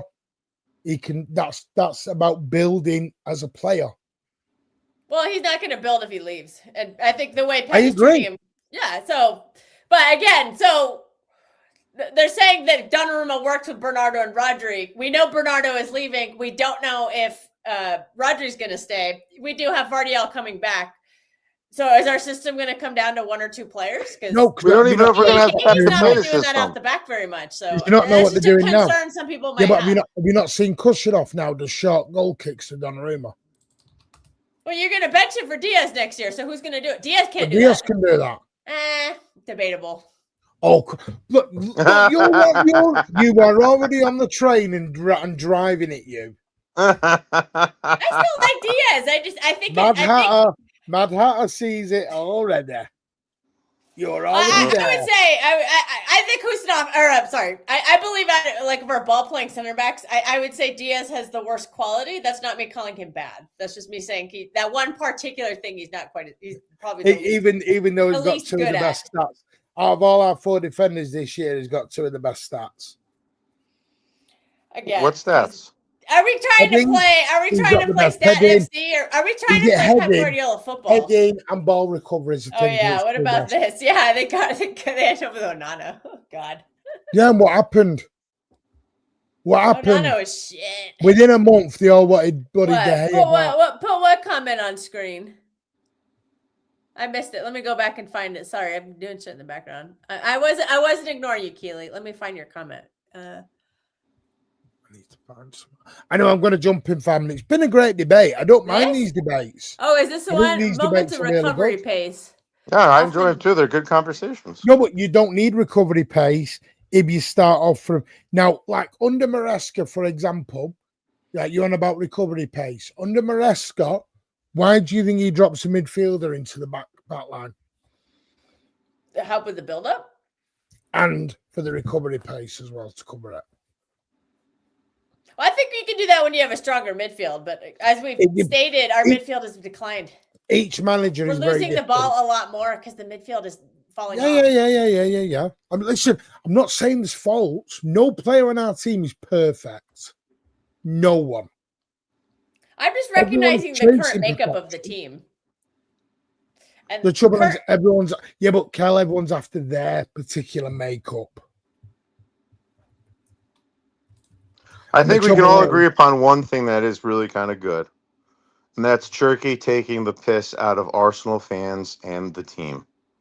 I didn't like him yesterday doing his kick-ups and a lot of No, the no, no, no. players. I wasn't a fan of that. But I think he went a bit too far yesterday with that. but you got to admit he's been a thorn in Arsenal's side, and that just puts Oh, a yeah. big old smile on my face.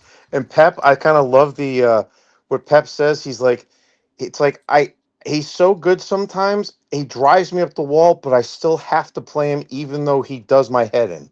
I just I have to laugh a little bit because it's just like, uh anyway. But yeah, no, the stuff against Arsenal when he went over to the fans after he scored that goal on Sunday and just stared at them. I was just like, seriously, this guy rocks. And you guys are worried about shithousing next season.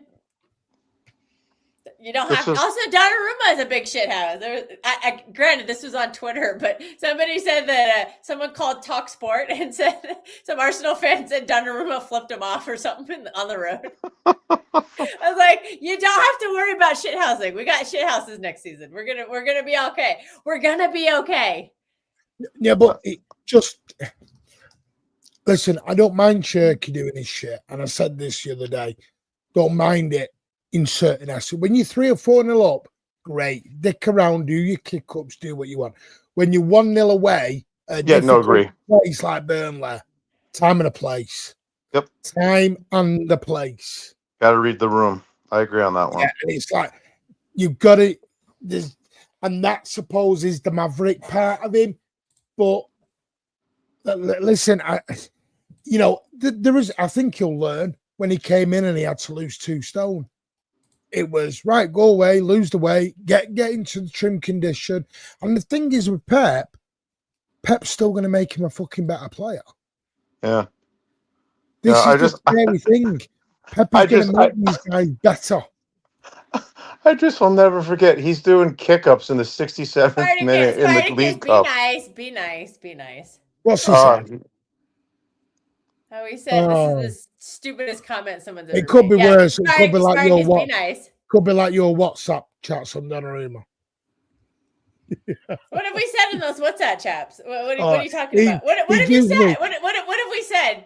I get about 25 messages on Donnarumma from Spartacus. You should have seen Spartacus after that mistake he did against Arsenal. Like, whoa, he was off. It's like Alan. Alan couldn't wait. I told you. Okay, Predator, you gotta be nice too. You guys stop being. Whoa, calm down, gentlemen. Calm down, y'all. Spartacus, Predator, calm down. It's a bit of fun, Jonathan. See, for me, I try to be as level as possible. Like when Donnarumma made that mistake, I was like, "What the fuck are we doing here?" I can't believe I was pissed. But then he ends up doing that beautiful long ball pass to Nico O'Reilly, and I'm like, "Yep," and that great save. I'm like, "Well done, well done." So I'm not going to be someone who's like, I'm just going to complain when he makes mistakes, but if he does something good, I'm going to be quiet because I think that's disingenuous. I give it both ways. Man, Holland missed that. I can't believe he missed that brick. That was terrible. Whoa, look at that shot Holland just made. That was absolutely amazing. Well done. I don't know why it's so hard for people to be like that. Listen, I was sat in that away end and I watched O'Reilly when I've watched him bag for the last 3 weeks. Yeah, amazing stuff he's been doing. I'm like, all he's got to do is get his foot on that. Nice. And he fucking He might be tired because he's playing too much. He's a young player. We got to start managing his minutes a little bit better. I know he's a good player, but like we gotta. Who'd you want in, Calstar? Well, you could. I mean, Ainori. You could have played Ainori. No. Who did you want in, really? Come on, Nico G. Yeah, Nico G. Yeah, Nico G is the Rodri backup. Rodri is unavailable. Who said he was? You did. You literally have said a million times. Nico G is the backup to Rodri. I've heard you say it a million times. Then don't go and try and spend 150 mil on midfielders in the summer. That you don't need to. Well, we need a midfield refresh, and maybe if he goes, he goes. Fine, but I think while he's here, do you know what it is? Do you know what it is? I said this earlier on. Just don't get attached to players. The badge is more important than the name on the back. If Kushinoff in 2 years turns around and goes, you know what? Won't mind a bit of Real Madrid. You lot would turn like sour milk.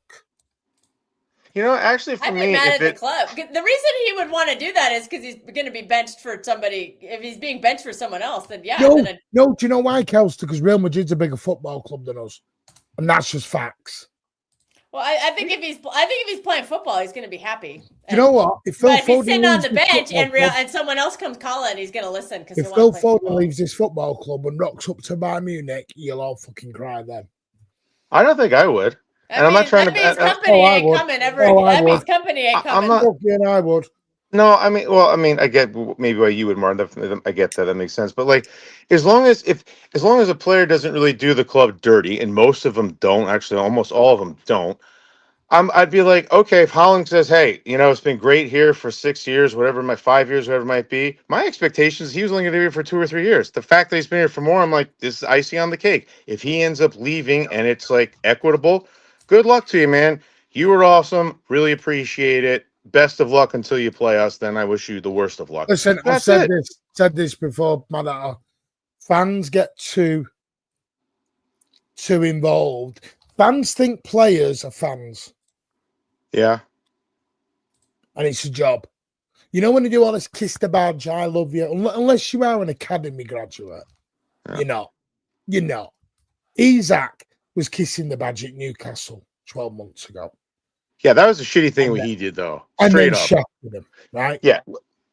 Now, to be fair, if any city player, okay, if Holland did that for Real Madrid, I'd be like, seriously, dude, what the fuck? If any of our players pulled that, that's awful. That's just such bad taste. I said it tonight. Have you ever noticed? It's like the Fabrizio stuff. If Fabrizio puts a story out linking a good player with City, we believe it, don't we? So like the Elliot Anderson stuff, we're all on the train of it. No, I only pay attention to one ITK that I know. Thank you very much.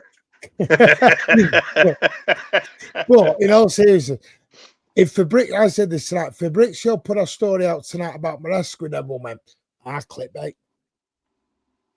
Why? Because they don't want to believe that story. That's a story they don't want. You know, it's kind of crazy. From a human perspective, we believe what makes us happy. If it's something negative, so we never look at it from a Nottingham Forest point of view. Nottingham Forest are losing Elliot Anderson. Are they not in the right to be pissed off at us? Yeah, they have every right to be pissed. They don't want him to go. I get it. This is when things are good. It's like right now, if we win a treble, people will laud Pep Guardiola like he's the king again. 4 months ago, there was a very different rhetoric going around. Hey, he was making some crazy decisions. I was criticizing those decisions. No, but that's different. I'll admit it. Like Adam, and I'll name him. Adam, come on here. And you know I can swear on here, so it's fine. And called him a fucking prick. Get out the football club. I don't think I was on that one. This is Kelster was. You heard what Adam said about Pep. And I love Adam to bits, but he went 2-footed, knee level. Oh yeah, well that's Adam. We know. No, I know. Adam's a fraud. We all know that. Do you know why? Do you know why I'm mad at her? Because people were hurt by Pep. People don't want Pep to leave. Pep is their comfort blanket, and when that comfort blanket doesn't comfort them in the right way, they get hurt by it. It's like in life, you know, all this. It's like when an ex-partner says to you, I don't care about them. I have no fear. You know, when you say, I hate my ex-partner, you know why you hate them? Because they've hurt you somewhere. Yep. And if you're the one who got left, you're the one who's upset. If you're the one who did the leaving, you ain't that upset. You don't care. Yep. If you've been hurt, you care. So all this bullshit about when you, for you to have a human emotion on someone, it means you've got an emotional attachment to them. Yeah, how could you not in this sport? The whole thing is based on it. It's so emotive. Yeah, of course it is. But again, I think that's where you get to your point, where I think that's why some people say some crazy outlandish shit and I don't think everyone should quite take it as seriously because they're emotional. And as we know, when people get overly emotional, what do? They say things they probably don't mean or will regret saying You in a look at few what they hours said or a about few days. Haaland. You look at Haaland. Some of the stuff being Steve Lewis in the chat, and he'll know this. Some of the shit being said Oh about my Erling gosh, I Haaland. haven't 4 seen months Steve ago. in a while. What up, Steve? Yeah, he's probably on holiday. If you say What, shit, in Croatia again? if you say shit about Erling Haaland, some of the crap that was said, and now he's scoring again now. Was it justified? Yes, but the abuse wasn't justified. How much Well, I of it think was abuse? A lot of it, Danny. Don't do that, Daniela. Don't. Yeah, but hold on, Dan. I think there's there's a median, right? Like you could say, Holland's been really poor. He's done this wrong, this wrong. I wonder what's going on. That's all fair play. But then when you say, you know what, he's fucking terrible. This guy, get this bum out of my club. I think that might be going across the line of Yeah, he's what's, not I a don't bum. know, acceptable That or that's Some normal. of the sports. bum has That's won 19 sports. trophies. That's Yeah, sports. yeah, that's all I'm saying. I mean, like, look, Oh, Curly, mate, he fucking prick. That's yeah, not. Come on. It comes with the Adam does not territory. speak for the rest of No, us. no. See, Danielle, we're not. I'm going to go anyway because I want to go down this road again. Sorry, I can't do that. Comes with a territory. I can't do it because you're excusing dickheadness. I'm not excusing it. You are. You're No, excusing no, it. no. I'm not excusing it. I Those slapped your dickhead- mum round the face because I was angry. Those dickheads are going to exist whether I want to police them or not, and they are within their right to In express the it. UK, you can police them. Yeah, and I don't agree with it because that's a little bit of extension on freedom of rights on a person being able to express their position. We don't have freedom of speech in the UK. Well, clearly. We don't have all this First Amendment stuff. Well, clearly. And you Well, clearly Martin, we don't. still we thank we thank Locke for Hey, that. the First Amendment is fabulous. Yeah, Oh, yeah. we Although, but to appreciate be that. fair, it is not without consequence. Hang on a minute.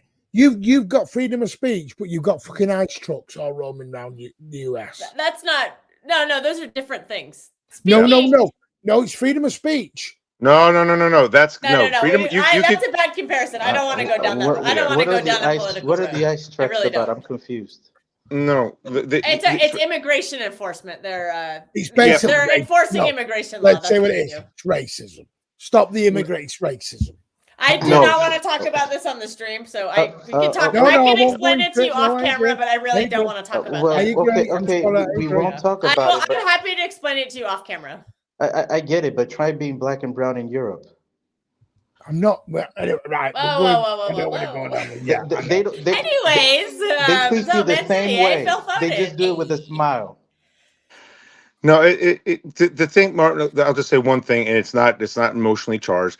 The thing, like freedom of speech, means you can say stuff, but when you start physically getting in the way of people, that's where there's a line that's crossed. And if it's in law enforcement, whether you agree with it or disagree with it, that right there is a transgression, which is illegal.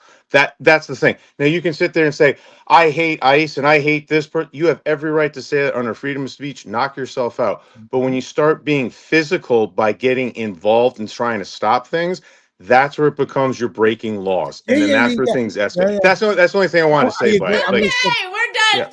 Okay, I don't want Sorry, to talk about. guys, We're not talking that about was this it. anymore. We'll explain it to Martin off camera. I do not. No, But, I know what it is. But I'll explain off because I know what you mean. But over here in the UK, I'm not going to because I don't agree with it. But in the UK, there are some people who say being racist is a freedom of speech. Safinia don't know where the net is. That's fact. That's what they say. Racism is a freedom of speech. I can say what I want. Well, actually, technically in America we can, but there is still you can say you cannot go to jail for saying a racist term, but you can be fired from your job. You can be kicked out like that you know friends can disown you. You can be kicked out of things. No, that's what I mean. Freedom. This is what I meant by the freedom. It just means you can't go to jail. Yeah. It just means you can't go to jail for saying what I it, mean, but there are still consequences. People use freedom of speech to say anything they want, and that's their excuse. I have freedom of speech. Well, you do, but you don't have freedom of consequence.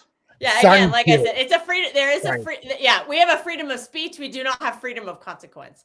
So you can say the racist thing, but you can get fired from your job for it. You just cannot be.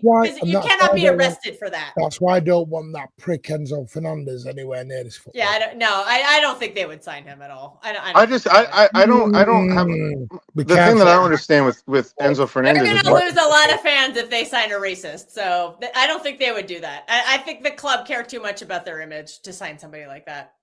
And I like the idea of Elliot Anderson. If they go against it, then they're not the club I thought they were. I really like the idea of Anderson. And I might have to change some because I don't support that. But I really like Anderson. She's off to United. do you guys think? Ew. Do you guys think? What do you guys think the over under is to get Anderson? I don't put percentages on things. Yeah, I agree with you, Steve. He's mediocre. I don't think he's. It bites me in the ass now, my dog. So Martin has we're not going to ask Martin because of we don't want to get him in trouble. I don't know how to play betting odds, so I can't answer this. I would say percentage-wise, I think at 80% it happens. That's my contribution to this. I don't know anything. I'm an idiot in America. I literally don't know anything. My guess is 80%. No, I'm just clarifying that. Now, Martin, if we get Anderson and Bernardo leaves, which is he's already going to be leaving. How do you feel about Anderson trying to fill the shoes in some capacity? I'm not saying it's a 1-for-1 because it definitely is not 100%. It's not. Do you think that Anderson in there, assuming Rodri stays and he doesn't leave, do you think that we're going to see a big drop off? 100 million? Nah. Or do you think it's kind of marginal? Or it depends on who the manager is. Pep. Keeping my fingers crossed. I'm going to be straight with you. Right now, I don't think it will be Pep. I know. I don't think so either. Well, Adam will get his wish then. Adam was Pep out. Adam will get your wish. You fraud. I'm sorry, and I don't know for sure, but sometimes there's too much noise going around right now. And Enzo Maresca. Guess what, everyone? Your standards get to go way down. So you want to talk standards? We're not going to have them anymore. Enzo Maresca was 100% at the City training ground last week. Yeah, the media reported it. So, and that's the club. If that's the direction the club wants to go, whatever, will still be there. But my expectations will plummet. I won't be expecting a prime or a Champions League at all. I think Caldoon's took his eye off the ball with what's going on. If he's not going to go for a top manager, because you know what's going to happen is Erling Haaland will probably leave in a couple. He's not going to sit around. It's not that. You got to remember, Erling Haaland will leave. He's not going to stick around for Maresca. They have bigger fish to fry right now in the world. I'm not going to go into geopolitics on here. Just look up what's going on. Yeah, I understand that. Look up what Sheikh Mansour's just happened to him. Yeah. I get that. Like, I get that, but I'm not sure if he has. Maybe that's not the person to be running the football club. Then, if he has, he's on the verge of being. He's on the verge of being indicted for the Sudan situation, and I'm like, Jesus, there's a lot going on, and we're not even at the 1-1-5 fucking situation yet. All right, guys, we'll see you in the championship. I will be there. I would love to. I'll come over for a Rochdale game, Man City Rochdale. I will. I want to go to. Now that Pep leaves, I'm 50-50 right now. Oh. 50-50. Pep has been talking rather glowingly about the team. I love Ashton. He's optimistic. He was saying hello to his mates. Well, just while they were there, they were just talking. And Viana's telling his mate that Maresca's the next City manager. Because you do know Viana. You do know where Fabrizio gets all his news from, don't you? It's from Viana. There you go. I know that's the leak. And Fabrizio repinned his tweet today about Maresca, if you've not noticed. Well, we better win the Prem this season because we ain't gonna win it. We ain't gonna win it afterwards. I'm just gonna call that right now. I'm gonna be hyperbolic. Why not? Listen, I want Pep to stay. I want him to sign a 10-year deal and never leave. But the thing is, Hopefully Pep falls in love again and doesn't leave.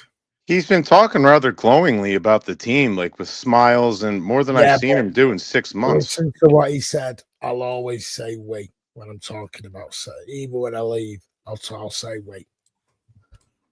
And the other day he did an interview and he said the future of the team and the future of the club. He never mentioned his future. Who's Danny? Man. I low-key think Danny had something to do with Viana pushing Pep out there. Who's Danny? Donna. Who's Donna? I don't know. He says who's Danny? I don't know who this. Oh, in my chat earlier. Oh, Danny Ellis, the troll guy. Oh, I mentioned it in my chat earlier. I'm gonna watch the replay of your script. It got spicy. It got a bit spicy. I know. Town messaged me and he's like, "I'm on Martin's right now. It got spicy." I'm like, "I'll watch the replay."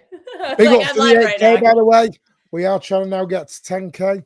We're on the road. I like the road to 10K. 10K is nice. I'm trying to get to where I was on Man City on TV, nearly 20K. Steve, you missed it. I was in Dublin a week and a half ago, and I was hanging out with Pat. It was great. He's been right in the now. chat all night. He's been in the jet. He probably went to bed, but he had a little setback, so he's kind of dealing with that right now. But he says his voice is getting better, so he's hoping to once he's kind of recovered from the setback. Just say your thoughts and your prayers with him. He's hoping to come back to streaming. We'll just say that. He keeps saying we'll be better next season. And I am next week with a certain someone. Aren't you wanting an ITK show or something? What? Haven't you plugged me and Tone in for an ITK show or something? Oh, Tone is plugged out himself. Tone is asking to come on. I don't know. I just get Martin. Can you get on this show? Kelster wants us. That's all I got. Tone asked to come on the show, and I said yes. And he's like, "You want Martin to come on?" And I'm like, "Sure." So yeah, I'm not that I wouldn't welcome you, and of course, obviously, because you're here. So I won't stay on fucking Shades of Blue. Oh, he's on their lit stream. That's why he left to go be on their channel. Doing what? What are they talking about? Don't turn the sound on. Probably, I don't know. He'll come back. He'll probably come back if they whenever they end. But he's just on there. Yeah, big up Shades of Blue. Good channel. Danielle, are you back? When are we going to say the 100K YouTube play button? Fucking never. I don't know. City YouTube is very small. I think I'm the too closest hated. is. Yeah. Well, the biggest one is like City Extra seemed like they were gonna go, and then City Extra broke up, and then they really broke up. Like that channel's gone now. There's like nothing on it anymore. And then I guess his Steam company's like he's got what 80K or something. No. Luke did it. Luke's on 400K or something. Oh yeah, Luke. Yeah, outside of Luke. Yeah, MCFC Lads. Yeah. That's probably the biggest City YouTube channel. MCFC Lads are on. They'll probably be the one that get bought by Gary Neville. They'll be the one that get bought by Gary Neville. Oh. Yeah, that would be tragic. I mean, I didn't know. I love his. Gary Neville's not coming by me. Couldn't afford me. That's the spirit. He's got what 50K subs or something. I don't know. Yeah, he's close. He's got a lot. Yeah. 369,000. Oh, MCFC Lads. Wow, that's pretty good. Pretty good. JSGC, what's that? Oh, I love Jay. I need to get in touch with. Oh yeah, JSGC. Yeah, that's a great channel. Oh, he's gonna have a 2-hour stream after today's news. Do you know JSGC thinks that my channel's the best? I'm like, me and Jay have got on for years. He's on nearly 50K. You know, I like his intro. It's always the same. He never skips a beat. What's going on, guys? I like that. I love Jay. Yeah. He seems very nice. Martin, what do I think about Pep and Viana? Very different to Pep and Chica.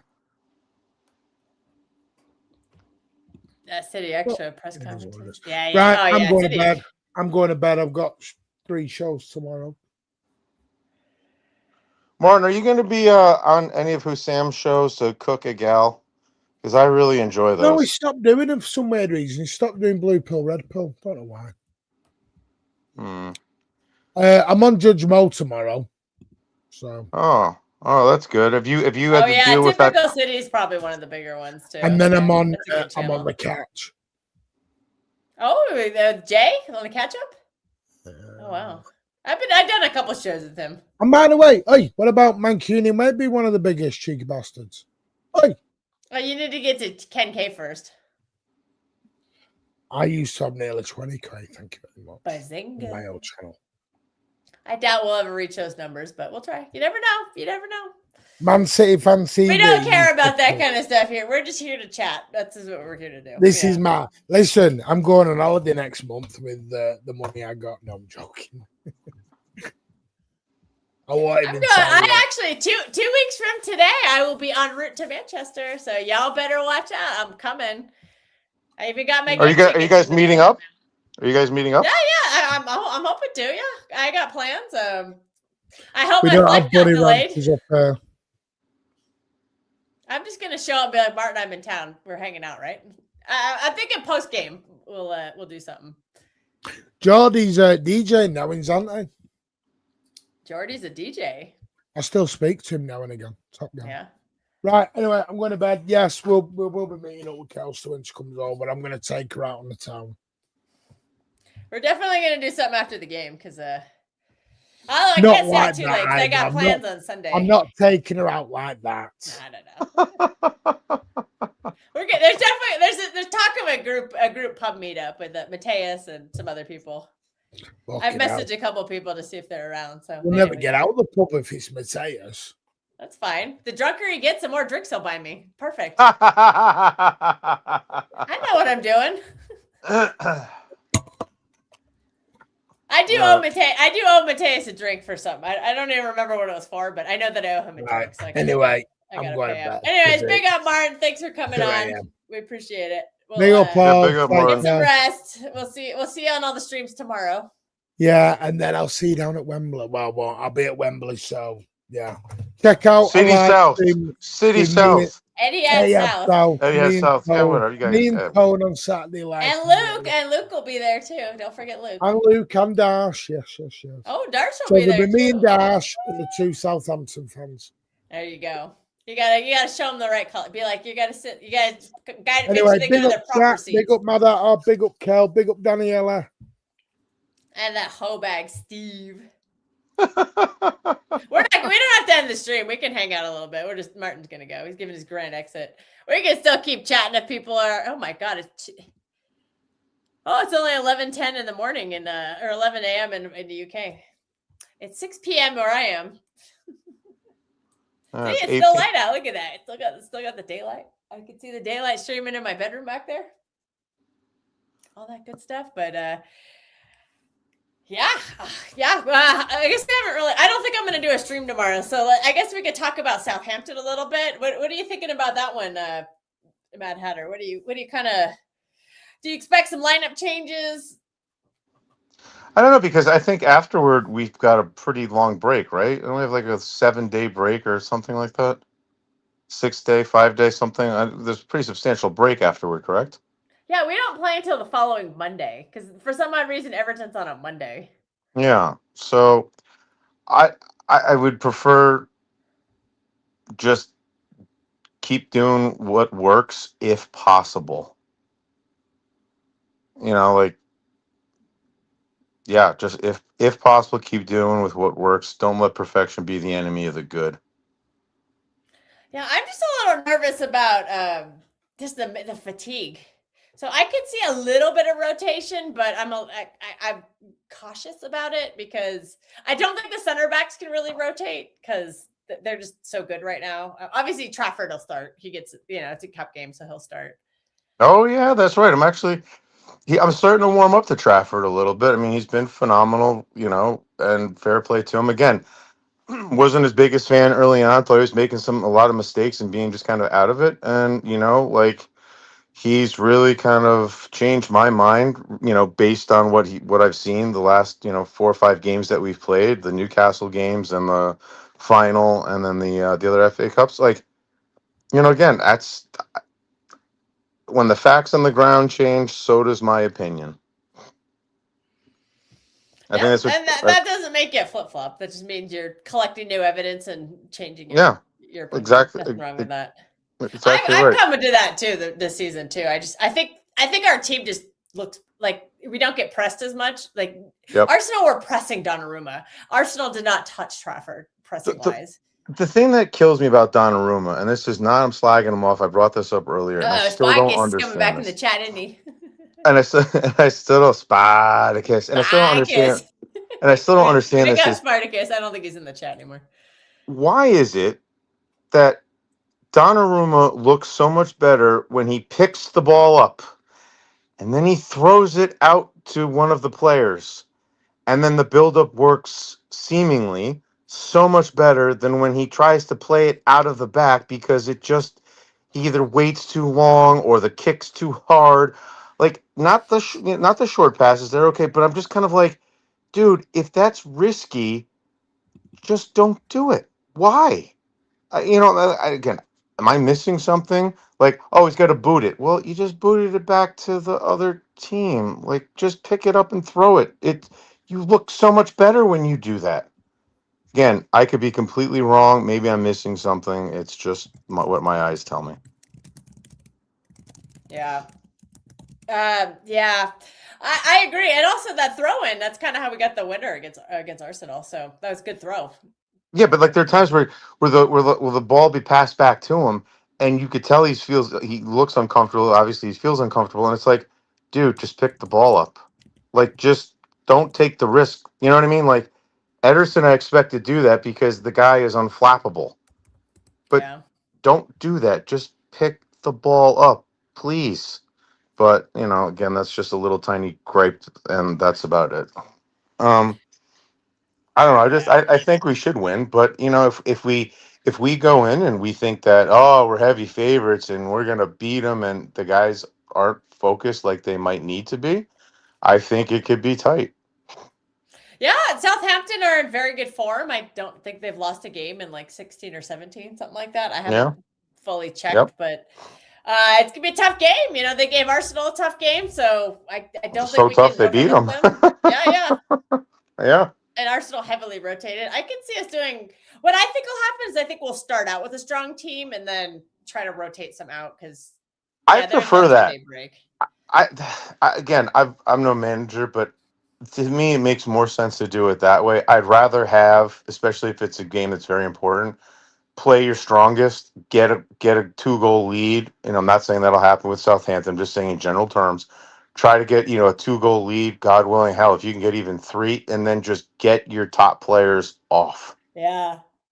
Give them a little rest. Yeah, that'd be so helpful. Otherwise, if it's the other way around and you're down a goal, well, you've given the opposition, they got their tails up. Now they're going for it. And now you've got your team that's backtracking, and then you want to bring in some of your starters, you're throwing them in the pot. Like that's, you know what I mean? I don't know. It's just, what the hell do I know? It's just an opinion. Or just the idiot Americans back there. Have you met my manager? Yes, Daniele, I know he does my head in with this sometimes too. I agree 100%. It's kind of why I was saying go for it just because it's like we don't have Champions League to worry about. Although I can see I can see one of those games being moved to not this week, but the week after the Champions League slot because he's gonna start Savio at Southampton. Just wait. Oh God, if that's it, I think we'll lose. I'm just gonna say that. I liked Savinho a lot last season. I'm really down on him this season. I don't think he's been good at all outside of 1 or 2 games. Yeah, if he tries that crap that he did at Real Madrid, yeah, and guess what? He started Savinho and we lost. We got embarrassed. So have you seen the report? Have you seen the report that apparently we're also after the midfielder from Girona? Which one? The Moroccan. Ask Steve. I'll ask him. Wait, hopefully he'll come back. I don't know. I think it's Ozani. Juani or something like that. But he's an interesting guy. But again, there goes that CFG stuff. Yeah. I feel like a lot of these younger players that we're linked to are CFG signings, not City signings. He's 24, 25, by the way. Okay, that guy would not be a CFG signing, or signing like away from the CFG, but like the young players that we've been linked to, I think those are signings to go restock the CFG. Like the kid at Troyes, I guess he'll just stay at Troyes or something, and then, or if he goes on loan, it'll be like Girona or something. But like the German kid, they'll probably sign him to play Girona or something, and then to City. I feel like that's not a City signing, not a first team signing. They can't even come to their 18 anyway. The German kid, the deal, if they sign him, is to stay another year at Hertha. Okay. So, yeah, and then he would come. And that's assuming that you get Rodri to stay 1 to 2 more years, and then you've got the kid coming. Yeah. Rodri would teach him. Right. No. Rodri would be gone, and then he would have the pathway cleared for him. Because Rodri. I don't think we would just start a 20-year-old though at DM. I don't think so either. But if you have a 23, 24-year-old Anderson in the 6, you could. Yeah, then you can put the kid in the 6 or move Anderson to the 8, whoever the 8's gonna be long term. I think Anderson is the 8. I don't think he's gonna be the 6. He doesn't play a lot of. Every time I've watched him for Forest, he's not been the 6. It's been someone else. I don't know. I gotta look up the name of the guy, but it hasn't been Anderson. I haven't watched like a ton of him, but let me see. Let me look up this Nottingham Forest team. Give me a sec. Who has it been? Okay. Oh, whoops. I gotta look up their squad. I don't know their squad very well. Okay, squad. It's every time I've watched Nottingham Forest. It's Sangare. Sangare has been the 6 whenever I've watched. Not Elliot Anderson. It's been Sangare. I guess Douglas Luiz left. Yeah, so I don't get where this Elliot Anderson's coming in to be a 6. I just can I just say, we have been doing this quote unquote Chelsea thing a lot longer. That was the point I was trying to make earlier. It just hasn't gotten headlines because we were winning. And the players which we did sign that were at the first team and their backups, they were either young entering their prime or they were in their prime. Nobody remembers Karim Rekic, really, or the Rekic brothers. Nobody really talks about Matija Nastasic or Steven Savic. Those guys were signed when they were 19, 20 years old, and they were supposed to be their quote-unquote future center backs. Nastasic went to Germany. Savic we sold to Fiorentina and then to Atletico Madrid. But it was the same thing. They weren't able to break through because at that time, we had Vinny Company. So it was hard for those guys to come in. Or who was the German guy with his brother? Oh my God, Jerome Boateng. Oh yeah, Boateng. Yeah. Boateng was supposed to be the partnership with Company, but Boateng was not very good his first couple of years. City have been doing this even before Pep. Midfielders that we signed that came from our Australian sister club that were signed, went to a Premier League club, and then flamed out. Adam, what's his name? Adam Mui, same thing. Australian, we signed, we loaned him out, I think it was Brighton and then some other club. We flipped him for a profit, and he's had a very good, decent career. We have been doing this a lot longer than the fans have realized. These young players, we have forgotten them or we have recycled them to other clubs that, frankly, it's out there. Patrick Roberts, Scott Sinclair, these guys were signed. I think Patrick Roberts was under 21. Scott Sinclair was, I think, under 23. There was a player when Fernandinho was here, before we even got Rodri, or the same year we got Rodri, who was Croatian. His name is Ante Palaversa. And the hype around him when we signed him, he was supposed to be the quote-unquote next Fernandinho, the next hybrid iteration. I think he plays for Rangers now or some club in Scotland. But that was another signing that we did. Or Diego Rosa, another player the same season that we signed. Metinho, another player that I think we flipped him to Basel for a loss. No, Metinho we signed the same year, I think, as Savio, because they were both playing in the Netherlands. So the difference between our guys and the Chelsea guys, Our guys haven't had the pathway because we were winning. Chelsea has not won, so the blemishes look worse. When you then look at the resale value for a lot of the guys that we've signed over the years, not many of them have gone for big money. I think one of the biggest sales that we've had was Jan Couto. Yeah, That yeah, was Kudo. 30 million, I think, 30 million to Dortmund. to Dortmund. But before that, he thought he was going to come in with Savio to either be a right winger or a wing back in the same system that they played at Girona, but because of the defensive side, they felt as though it wasn't going to work out. And then the offer that came in was significant. That City were like, yeah, it's worth it, and Dortmund were going to offer him the pathway because at that time we also still had Kyle Walker, Yeah. and then you look inside the local academy, there are tons of kids, goalkeepers that we keep signing that are never going to play.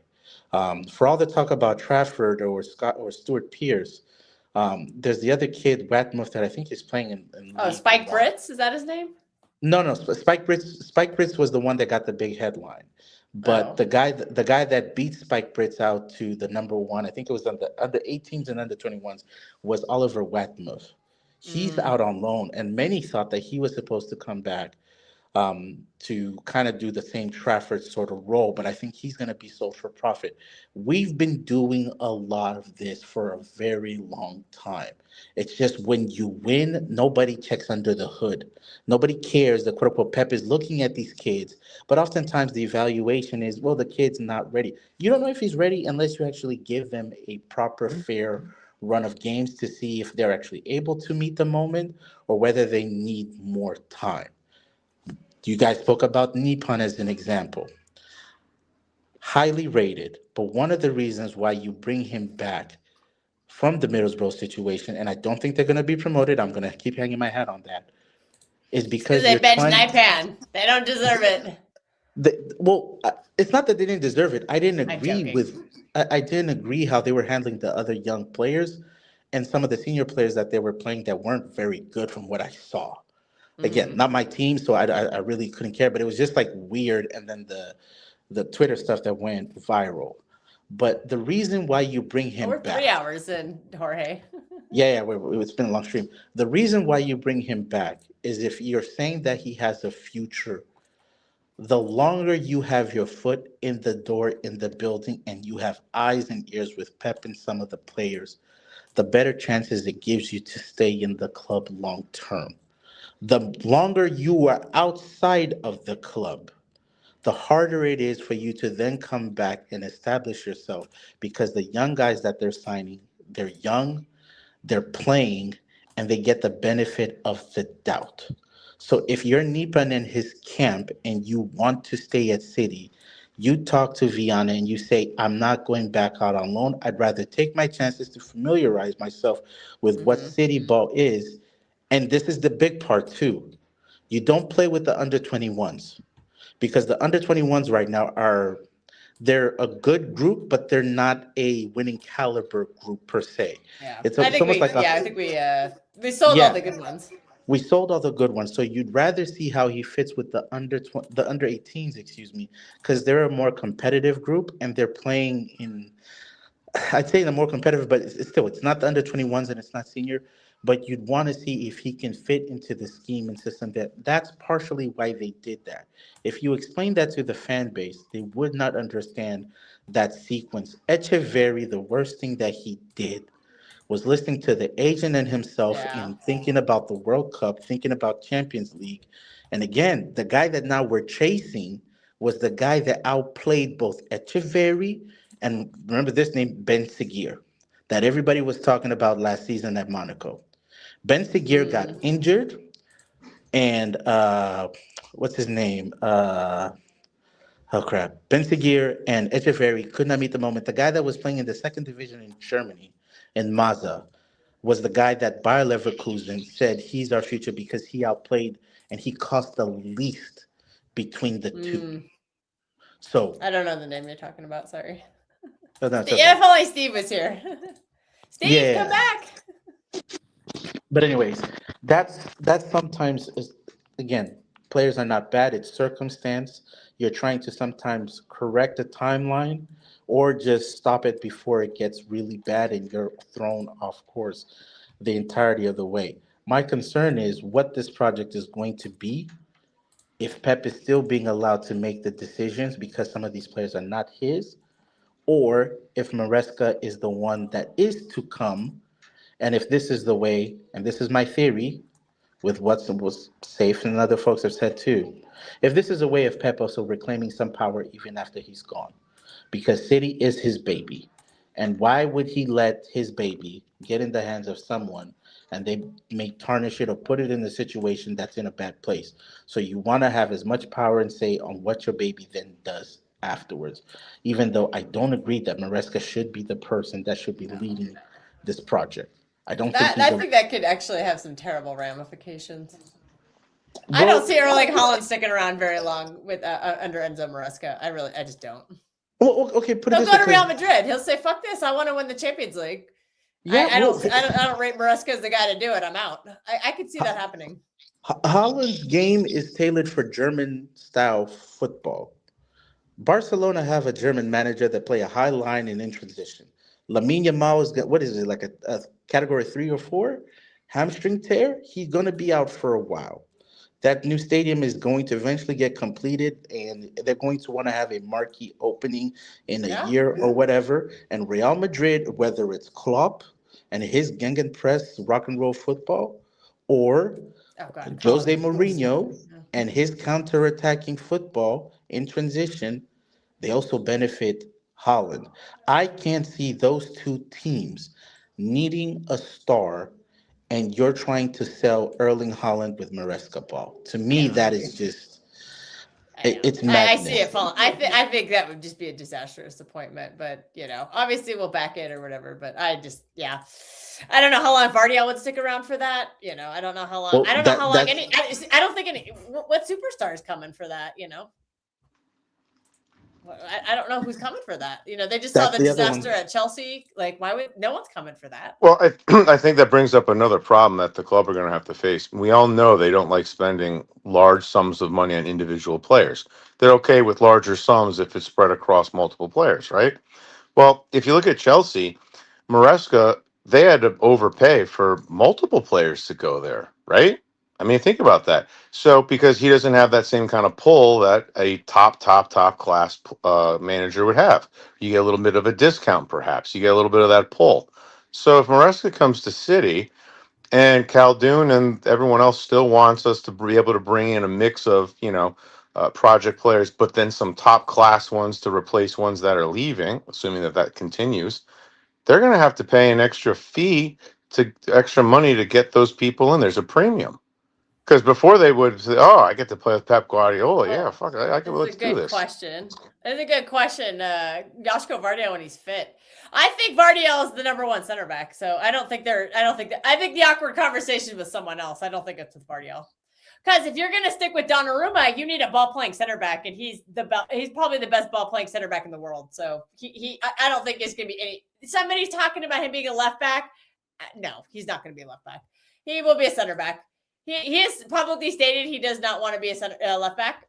He wants to be a center back. So I think the club will have to placate him because they need him to sign a new contract too. Because he's coming up, I think in 2 years.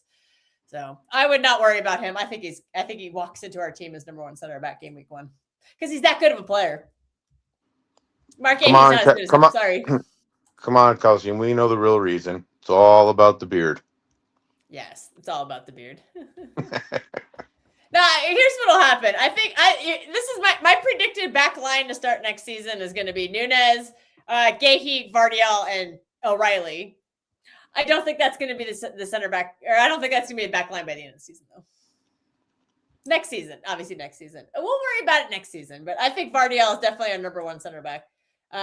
He's a unicorn. You keep him happy because that's what we want. We want those kind of players to be happy. And quite frankly, he's our best center back. Where did Guardiola play with Diaz? On which side of the center back pairing? Left side Left. center back. Left side. Where And was he's Diaz? still- I thought Diaz was the left side. No, Diaz is the right side. Traditionally center. right. Right side. Where does Yeah. Gahey play? Gahey right now is playing left-sided, so one of them. But Vardiel's left-footed, so Gahey's gonna have to play right-sided center back. Gahey can play right or left. Or else then this whole moot point, and then maybe it'll just be Diaz Vardiel start the season. I don't know. But I do want to heap some I praise know on it'll be Nunez Vardiel. All I'm this saying year. is I know it's going to be Vardiel. The rest can fight it out. And we don't really have a backup right back. We need one in the summer because we saw what happened when Nunez missed games. I think we lost all the games he missed. So Did you guys ever think we'd be saying that a year ago or two? God, no. Oh my God! If we don't I have thought he was Nunez, a we're going to bust. lose. I didn't rate him at all. I was No. like, I was like, this guy's awful. I think he's been phenomenal. Danielle, how about you? You think Nunez has really just been a breath of fresh air since last year? He's been the best right back in the league. Yeah, I don't really know who you can say is better. I mean, I'll give Timber a shout as being a good. I think he's a good Yeah. defensive fullback. I don't rate him at all going forward. He's that's one reason their attack is so crap. He's not a good creative center back or fullback. Sorry. So, but I still think he's very good defensive. He's very good defensively. So I have to say he's one of the better ones. But I think Nunez offers a better all around package. He's very good going forward, and I think he's gotten a lot better on defense. He's only had like one or two bozos this season. Remember last season it was like bozo. Yeah, but he was also a midfielder playing as a fullback. I think I'm impressed, and I'm glad he's starting to get some flowers for it, especially in lieu of how poor he was last year. Again, midfielder going as a fullback, it's a big change. So fair play to him. I'm glad he's getting some praise. Yeah, he's improved a lot, and I think it takes some sort of level of humility to accept, because I'm sure Pep probably proposed this to him about being like, hey, we want to convert you to a right back. And what was he probably thinking? Like, what? I don't want to do this, but fair play to him. He spent the time because that just didn't happen. It wasn't just like, oh, we need a body in there. Like that probably took like months of training. Like took a lot. Like that probably took extra time to learn and like and then hours, like hundreds of hours probably. So for him to put that kind of work in, like I'll give him credit for that because I've never honestly the way he came to City, I never warmed up to him because I don't like players like slagging off their former clubs to come here. So I just have never warmed up to him. But he's done a really good job to kind of prove me wrong. I'm sure that's his biggest concern in life, Yeah. But he's done well, and he's become a very good right back. So yeah, no, like I said, I'm impressed, especially given all the stick he got from our fan base last year. Again, rightfully so, the bozo moments. But we all know everyone could be a little overbearing. But the fact that he stuck it out in a position that wasn't his, fair play. I think I don't know what's going to go with Daniele. What do you think? Do you think next year, if Pep stays, and this is a big if, do you think O'Reilly stays as a left back, or Pep brings him in and play inside the middle and plays what's his name, Nori, much more as a left back next season? He's going to be competing at left back. O'Reilly, yeah, I think O'Reilly will start the season as a left back. I think he's better because he could go up more and he can box crash. He's not really able to do that. He's a box crashing left back, like a box to box left back. I saw the term. I got roasted for retweeting it and like being like, "Oh my god!" They're like, "You're listening to Twitter Tacticos, Steve." Steve was the one giving me crap about it. He's like, "Stop listening to Twitter Tacticos, you." Whoa! Go easy on the Tacticos. He's listening. He's oh god. He just texted me and I'm like, did you just hear me call you out? He's on another stream, but he's like, I'm like, why are you texting me? I'm like, just get off the stream or whatever. Come back here. Come back, Steve. Come back. I'll tell him to come back. I am worried about Maresca, though. Back to what I was saying. I am a little worried about that. Unless the idea is a stopgap with the idea of potentially, hopefully, fingers crossed, getting Vincent Kompany in 2 or 3 seasons. That's the only thing I can think of because it goes against everything we've been doing. Hey, Steve, you want to come on? I'll send you the link. No, you're probably busy, I'm sure. I just don't like how he's left 2 teams over. Again, I'm for the ambition, but how he's left them and when he's left them, and the fact that there was always a comment that he's made afterwards. It's like you can give the politically correct answer and have business continue. It's just, it's never him with his answers. It's always someone else. When he left Parma, it was the same thing. It wasn't him. It was someone else, and the team improved after him. At Leicester City, he started well. He got them promoted, Yep. and then he moves to Chelsea because again, it's a better opportunity. I get that, but what's the point of you buying into a project and recruiting players, and then you just whimsy off? Then you're at Chelsea, you have a new project, you can bring them back to relevancy. You were good, and I get it. There's tension, and that management has not been ideal, but it doesn't sit right with me. You then just decide to walk away. It's giving the Zerbi, but the Zerbi with a little bit more Well, we'll get you polish on sometimes, D. and less of the chaos. He's not my cup of tea as a manager. I prefer give me the Wonderkind as the manager, or give me the stable silent killer in Xabi Alonso, or bring me the beautiful mind that is Cesc Fabregas. Maresca's just, he's not mine. I'd even take Hoeneß at Stuttgart. I Because got if one you're for you. go Oh. ahead. I got one. Would you entertain Areola over Maresca if those are your two Yes, options? yes, because from what I've seen, his system can Yeah. make can make okay players click at a high level. Yeah. It is clear, like the way that he used Semenyo, or the triangles on the flanks. Yeah, triangles. Our squad responds to triangles too. I think He, I our squad has think succeeded with them. I think Iraola is a very good. He's a very good man manager, and I think he has a very good eye for talent. The question with him is because apparently the Atletico Bilbao job is supposed to be coming, Mm. and he's a legend, and the homecoming thing. I can see that. Man United apparently are interested in him as well, and so are Chelsea. Oh yeah, Trev likes this suggestion. Mm.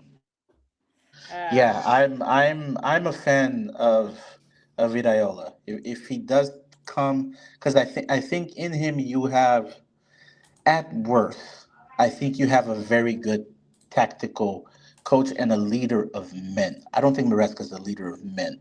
I think he's a manager. Um, I don't think he's a leader of men. When you come to a club like that, and this was the mistake that Xabi made. Xabi, when mm, he went from Leverkusen to Madrid, when you're at Madrid, Madrid is an institution. You Yeah. need to go in there. You either go with the company line, or you need to set the tone so that everybody else gets on board. No ifs or buts, because everybody that is recruited in there has an ego and has a personality. And because he's quiet, because he's not one to ruffle the feathers, he just wants to do football. It wasn't a fit. I think if he actually would have gone to Liverpool, that would have been a hey. more Oh that my would have God, been a Steve comes back. I guess he's back in the chat. It's Sparkus. Big up, Yeah, Spartacus. I think Liverpool would have been a more ideal fit because it's like a family sort of club. I think City are a little bit like that too. We are a family club. We will embrace you. Well, if I you Yeah. think Xabi did a poor job of managing the personalities and whatever at Madrid, why would he be a good fit for City if he no, I might? don't think You don't think I he'd don't. face the same kind of issues here, or you don't know? No, I don't no, think no, the no, egos are no. as big. No. Yeah, the egos are not as big, and I think the players that we have, we do a good job when we do the background. They're a little bit more humble and malleable. I think to his one mistake that he did at Madrid, he gave those players the benefit of the doubt, Mm. which is, again, until they earn your trust, don't give them the benefit of the doubt Yeah. because you're But do you brand think new. is part of the reason these players don't have any kind of egos because Pep keeps it in check? Do you think? Do you think Xabi Alonso could keep if some because we know I'm not saying Turkey has an ego, but he's got that little he's got the Turkey's got an ego. personality, and I think Pep Turkey is don't give a keeping fuck. it. I think Pep is keeping Turkey in check, but do you think Xabi Alonso would just let him go free and wild? Wait, is this an admission now that Pep has power at City? Oh, we already knew that. Dude, safe got me today so bad. I was like, oh, safe is so right. What I like so much, I love the Cherky Pep dynamic because Pep realizes as much as he wants to bench Turkey because he doesn't listen, he just can't do it. Fucking tactics. Fucking tacticos. I'm gonna check these out. Let's see. Yeah, we were just referencing shout out to you the telling me not to Tacticos. listen to Tacticos. Tacticos, they keep the sport honest. The Twitter tacticos, especially. All of them. I love them. To be fair, John McKenzie has a good. I think John McKenzie has some good stuff. I started to follow. I think I follow him sometimes. I've seen some of his stuff. I think I'm subscribed. I gotta double check, but he's got some good stuff. You know who's a really sneaky good manager that hasn't gotten a lot of praise this season too? Who? That fucker at Sunderland. Reggie Lebris. The French guy. Reggie Lebris. He is Vive la a France. good. He's a much He's better a- manager than Eddie Howe. Yes. He is a good manager, and I'll tell you one thing that I saw. So le based off meilleur manager on the. Yeah, the way he was balking at his players, he has personality. I like managers that go into the locker room and just they command the room. Like I saw the video today from the Brighton manager talking to his players after they had won. It was a good speech, but it was very clear. It's like, dude, at a big club, no. Players can see through that stuff when a manager's just talking for the cameras and when he actually means it when he's like, good job, boys. Like that sort of thing. It's one of the reasons also why, what's his name? Scott Parker at Burnley. No, hear me out. Jorge was not happy with him. Hear me out. Even though they're gonna get relegated, and even though I don't think he's very good tactically all the time, he's a very good leader of men. And that's one part in the game that helps you Because he win. dresses so fine. Well, That's that part a man right there. I do think he dresses very I good. need Jorge here so bad. Yes. But This is why we can't have Xabi Alonso at the club, because I will just go into. I have had a massive crush on Xabi Alonso since 2009. So he's aging like fine wine. So it'd be actually a terrible idea if he came to City, because Kels would turn this into a lusting stream. Nobody wants to hear that. That'd be for the girls and the gays, and there's not enough of those in this scene, so the channel would just plummet. So never mind. Zabby. Wait, did I just hear that? Yep. Oh, Jesus. Sorry, guys. This is just who I am. But we're the bad guys for objectifying women in sports, anyways. Well, you guys always call me out for objectifying men. Yeah, this is a joke. But when Jorge does it, it's no big deal. Yeah, because patriarchy. Yeah, gay patriarchy. Yeah. There's a ranking. It's men, it's gay men, and then it's women. Oh yeah. Anyway, sorry. Oh, you guys, deviation. yeah, I was gonna ask you, Steve. Bournemouth have announced who the Areola replacement is. I think his name's Marco Rose. Marco Rosa. Rosa, yeah. What do you think of him? I don't even know where he's from. Fucking garbage. Oh, he's okay. not good. He's not good. That You guy. made the Brighton manager, though, don't you? Hetzel is good. Yeah. I know Daniele's like his speech wouldn't count. Or his speech wouldn't work in a big club. Not yet. He's yeah. Not yet. Nah. Fucking. I got a little girly there, Rose. I'm sorry. Marco Rosa he coaches the most boring gegenpress football I've seen in my life. He's not good. He's a retread. He's a retread. He's just dusty. Like I didn't enjoy watching his Leipzigers Dortmund teams play. That Dortmund team was better than what he did. What? Wait. When did we see the Dortmund? Steve, how do you feel Marco about Rosa the Stuttgart manager?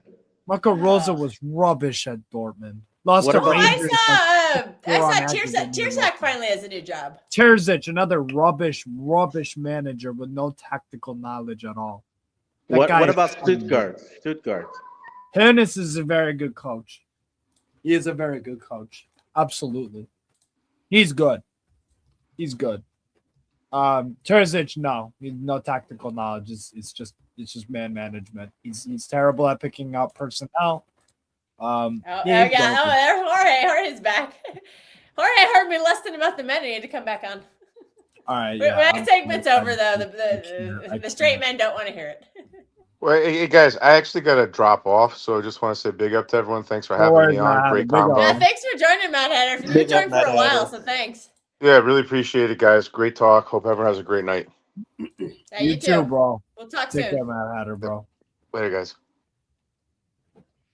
Yeah, big up. And I know it's Well late where done, you are, Jorge. Daniele, so feel free to just drop one. Well, he does that anyway, so Mm. we don't have to go that much longer. But Jorge's like, wait, I just got I here. will go into the audience.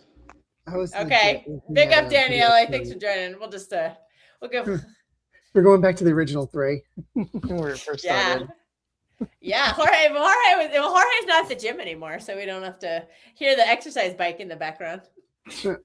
That's more like that the good stuff. treadmills. It was more like the treadmills. Oh, is it the treadmills? Mm. Yeah, we kind of talked to what do you two as neutrals kind of think about the FA Cup this weekend? You can comment on either game. There's gonna be an upset in one of the games. My thing will be Chelsea Leeds. I think it's Leeds that's going to do the upset. I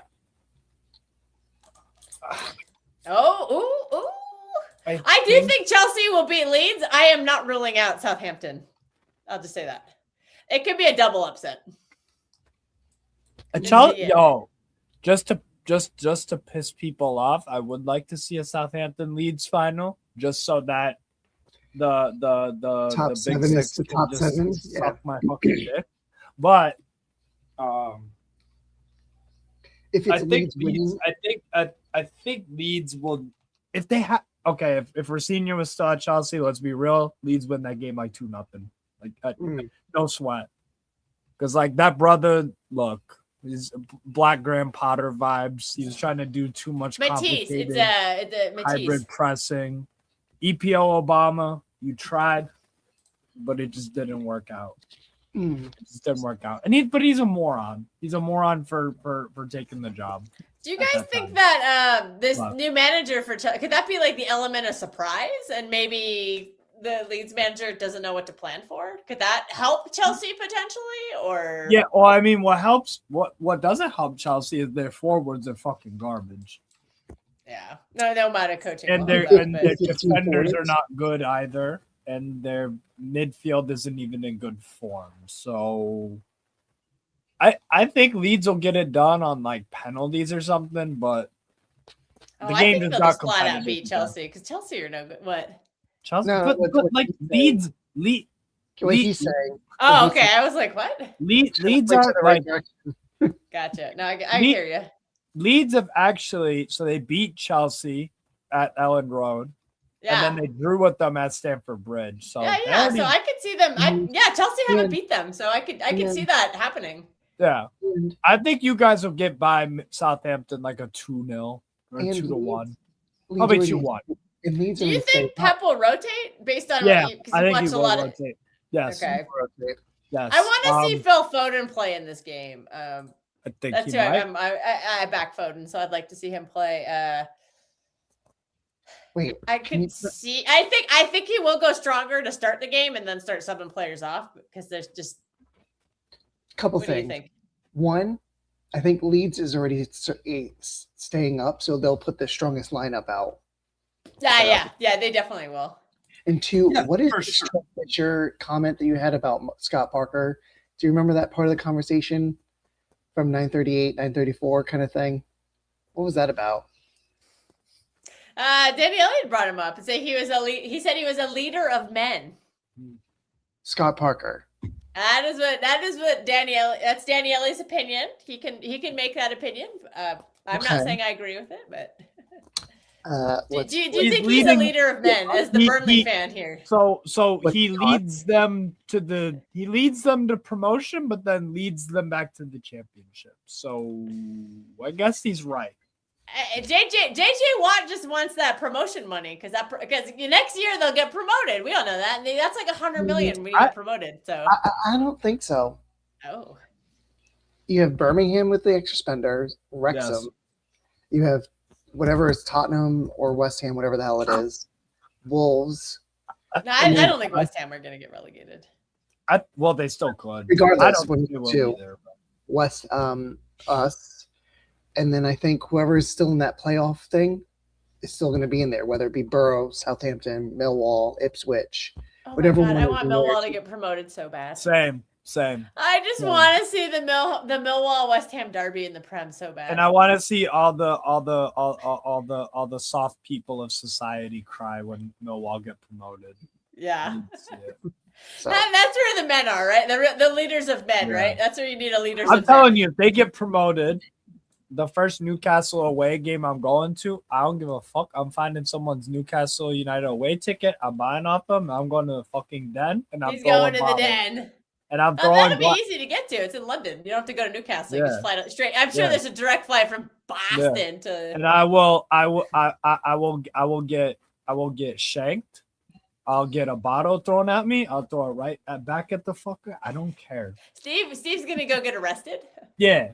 He's gonna My man vlog the whole hooligan thing. shit. I don't give a fuck. No, because vlogging yourself being a hooligan is one way to get a fucking felony. But I'm worried. Well, you don't have to publish it anywhere. You could just send me the video so I could hooligan see it. Steve, I'll see it. I want to see it. and then Jorge will send it to me. yeah, no. I hope Millwall. I hope Millwall go up because I want to go see Newcastle play them. One Like I thing said, about the championship is no VAR, but then we get to play Blackburn Rovers. I can't believe I just said it out like that, but we get to see the derby again, and I'm so excited. Yeah, that is a good derby still. Blackburn. That is a good derby.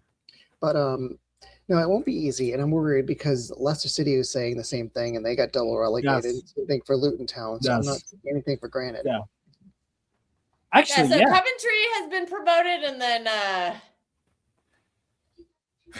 who else? Nobody has been else. on Yeah. about- Nobody No, else. Coventry and Yeah. then someone else have gotten promoted, right? Because it's Not isn't yet. it two automatic and one playoff? Okay, so Coventry it's City two- is the only one. Because Haji Yeah. Wright and yeah. So I know. it's Ipswich Still got on to see the second 79 one then. points. Then it's Millwall. Then it's Southampton, Middlesbrough, Wrexham. Steve, you can put it up on the screen if you want. Yeah. The table's tight. It is extremely. Yeah, Millwall were kind of hoeing, weren't they? Well, but now they're third. Now They they're just back on need the thing. We just need Ipswich to fuck up. Okay. Also, who's the person next to Aguero, like on that mini city thing on the left? Who's that person? Is it Wilfred That's Barnes? Zabaleta. That's Pablo Zabaleta. I meant, if you look at the back, Zabaleta? Is that Boney? Yeah, that's Yeah, Wilfred is that Boney. Wilfred And then Boney? it's David Silva with the hair and the mustache. oh, Next jeez. to Wilfred Boney. That's what I was trying to say. All right, bring up the championship table, please. Yes. He's like, I don't care about that anymore. Yeah, it's Aguero and Zabaleta, the two Argentinians. Bro, it's just a sick background. I can't lie. But I think there's 2 match games Yeah, you left. gotta put that in the. You gotta send me that so I can use it for thumbnails and stuff. So I just Google search like something for a thumbnail. it's in Ipswich's hands because they still have a game in hand. Yeah, it is. Yeah, that's the problem, right? Because I think the last time we talked about Millwall, Steve. I think Ipswich had like 3 games in hand. So okay, Yeah. but it looks like they lost and drew a game, so that kind of helped. Oh, but the problem. Okay, Same but form. It's just oh, the it's the team that exact they're same in. form. But there's Yeah, only one Millwall- game in hand right now. Okay. Also, don't count Southampton out either. They're in fine form as well, and they're not Yeah. playing. Yeah, they haven't lost a game. That's what makes me nervous about Saturdays. They haven't lost a game in a while, and that includes beating Arsenal. So You I will am not lose- overlooking them at all. And they're a Yeah. bogey team, so Yeah, I am but- a little nervous. Yeah, but Kels, you're not overlooking them. You will lose your shit if you lose to them. Oh, absolutely, she would. You will lose your shit. Well, I won't be watching the game because I'm away, so I won't Well, be still, watching. you'll the be game, but losing I your will. shit if you I'll don't. definitely be like, "What the hell is this crap?" But Yeah. I'm not overlooking them. No, but you. Uh,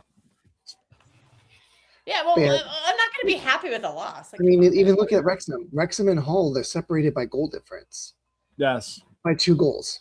That's By what's 2. separating Wrexham to a playoff spot and Hull outside for next season. If it was next season's table, scroll down for a little. Go back to the wait. standings. Yeah. It would be Derby, Hull, Wrexham, Middlesbrough,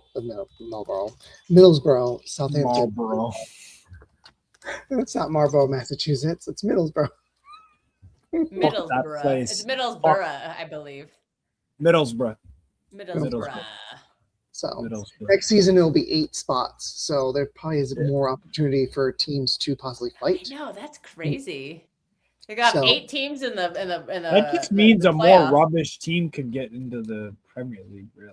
But it also means Yeah, those probably. teams that are in the mid-table that don't have nothing to play for might have something to play for towards the end of the season. Just be honest. Yeah, that's true. We all know why they're doing this. It's all just for money. Yeah. Because they want to. Yeah, they want to have more playoffs on TV, so they And get also, to have if more. Tottenham goes down, and if Tottenham goes down, there's going to be more visibility. Oh God! If Tottenham goes down, that's also going to be like another team with to compete for promotion. Oh jeez. Or should we say when Tottenham go down? Oh, No, but God. Spurs are the kind of team to not make the playoffs when it's when they bring an 8-team system. We also keep in mind. Oh my there's God! If also- Tottenham could just get relegated and stay down there for a couple of, that would be. Just give City 6 points to start the season, mate. Oh, dude. But we also have if Southampton get promoted, then you just trade one God. team for another. Also, timeout. We also have Lincoln City and Cardiff City promoted, That's and possibly out of the 4 right now, Bolton, Bradford City, Stockport, and Stevenage. Oh, is that into the championship? The third, two. yeah. League to League 2. League 1, no, League 1 to the Sorry. championship. Sorry. Oh, League. Okay, so League 1. Oh, wow. Where's Rochdale? Rochdale's gonna try to win League 2, right? National League, 5th Or the division. National League. Oh, dude, we need Rochdale to get up so that Charlie can. Charlie can. Charlie? Yeah. Charlie. Charlie. Char. Sorry, I thought she went by Charlie sometimes. My bad. What? Never I mind. Never mind. She's gonna pop up in the comments, be like, "What'd you call me?" No. She's probably sleeping. Big up, Char. Big up, Char. It's like almost 3 a.m. there. Hey man, some people sleep late. I mean, It's Steve funny Lewis was in the because chat for how long? I would not put it past Charlotte if she's awake. Yeah. Not at all. We know Flawless is awake. Big up, Flaw Flaw. Oh. He said the dates. He sent me the dates. Nice. I'm gonna. Yeah, I don't know if the U.S. will be eliminated by then, so I might have an easier time getting down there. I'll figure it out. I'll probably. I will. Because he'll be there like 10 days, and then I will definitely have like probably 2 days off in a row during that 10-day stretch. So I could just go down during those 2 days. I can fly down in the morning and fly back like 2 days later in the morning, and then get home in time for work. Because there is a nonstop from LA to where I live. There's like one in the morning and one at night, so I can take the morning flight home and then go to work. I will probably spend the weekend, the 3rd to the 5th. Probably. Oh yeah, I'm gonna be working during the. I'm gonna work on 4th of July probably because I actually need to work some holidays to pay for my vacation time because we buy vacation days, so I buy 10 days of vacation day every year, and they just take money out of your check. But every holiday we work is double pay. So if you work 5 holidays, you get the 10 vacation days. So I'm like, yeah. So I got to do that. So anything else want to talk about? Anything else we want to discuss? Not men. I started planning a little bit more of the trip. Oh. So.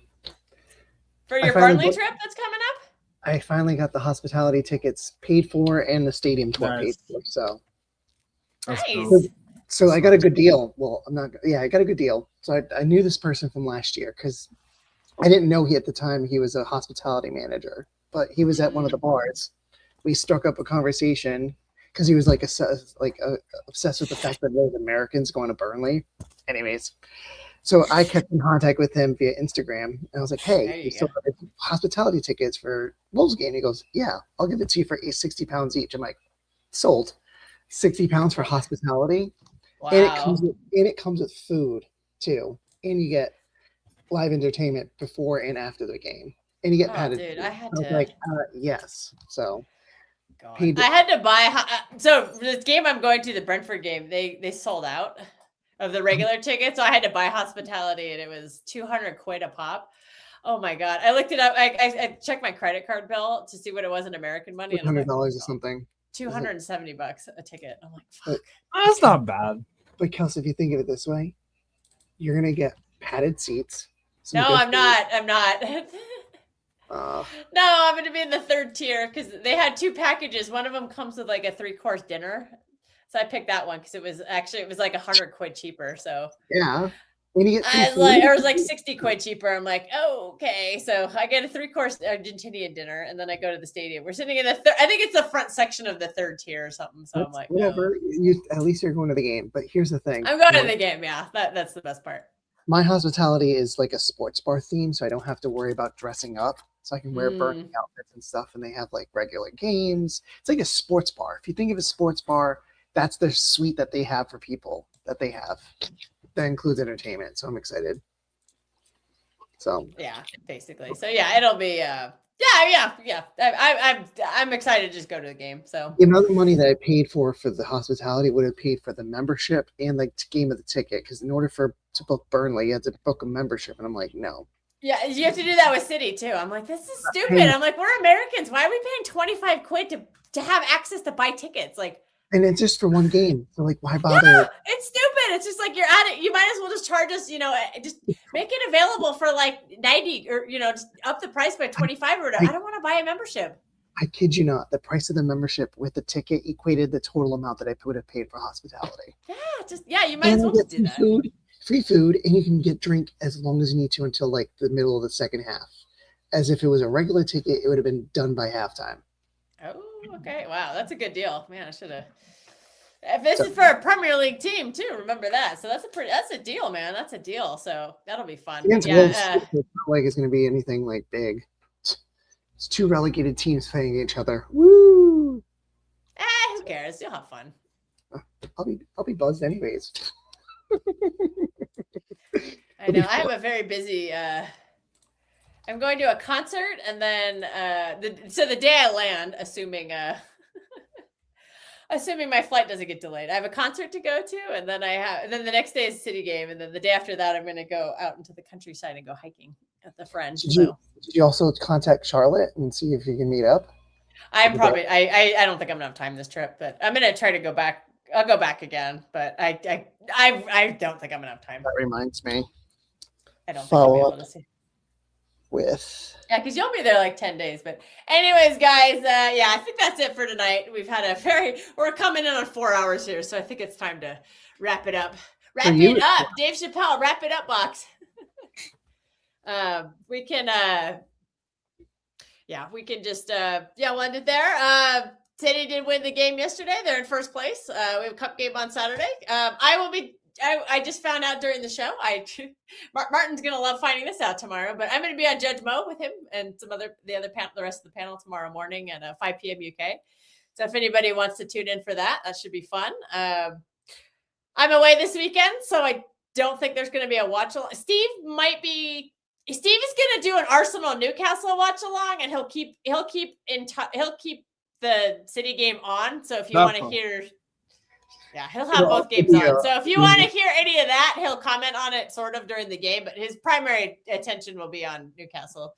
And then when Arsenal score first and we play like ass and we get a red card, then I'll just watch PSG Angers. So that'll be a multiple watch along, but I'm away this weekend, so I won't be doing the watch along. Do you have the Lyon Auxerre game for streaming for 9 a.m. or no?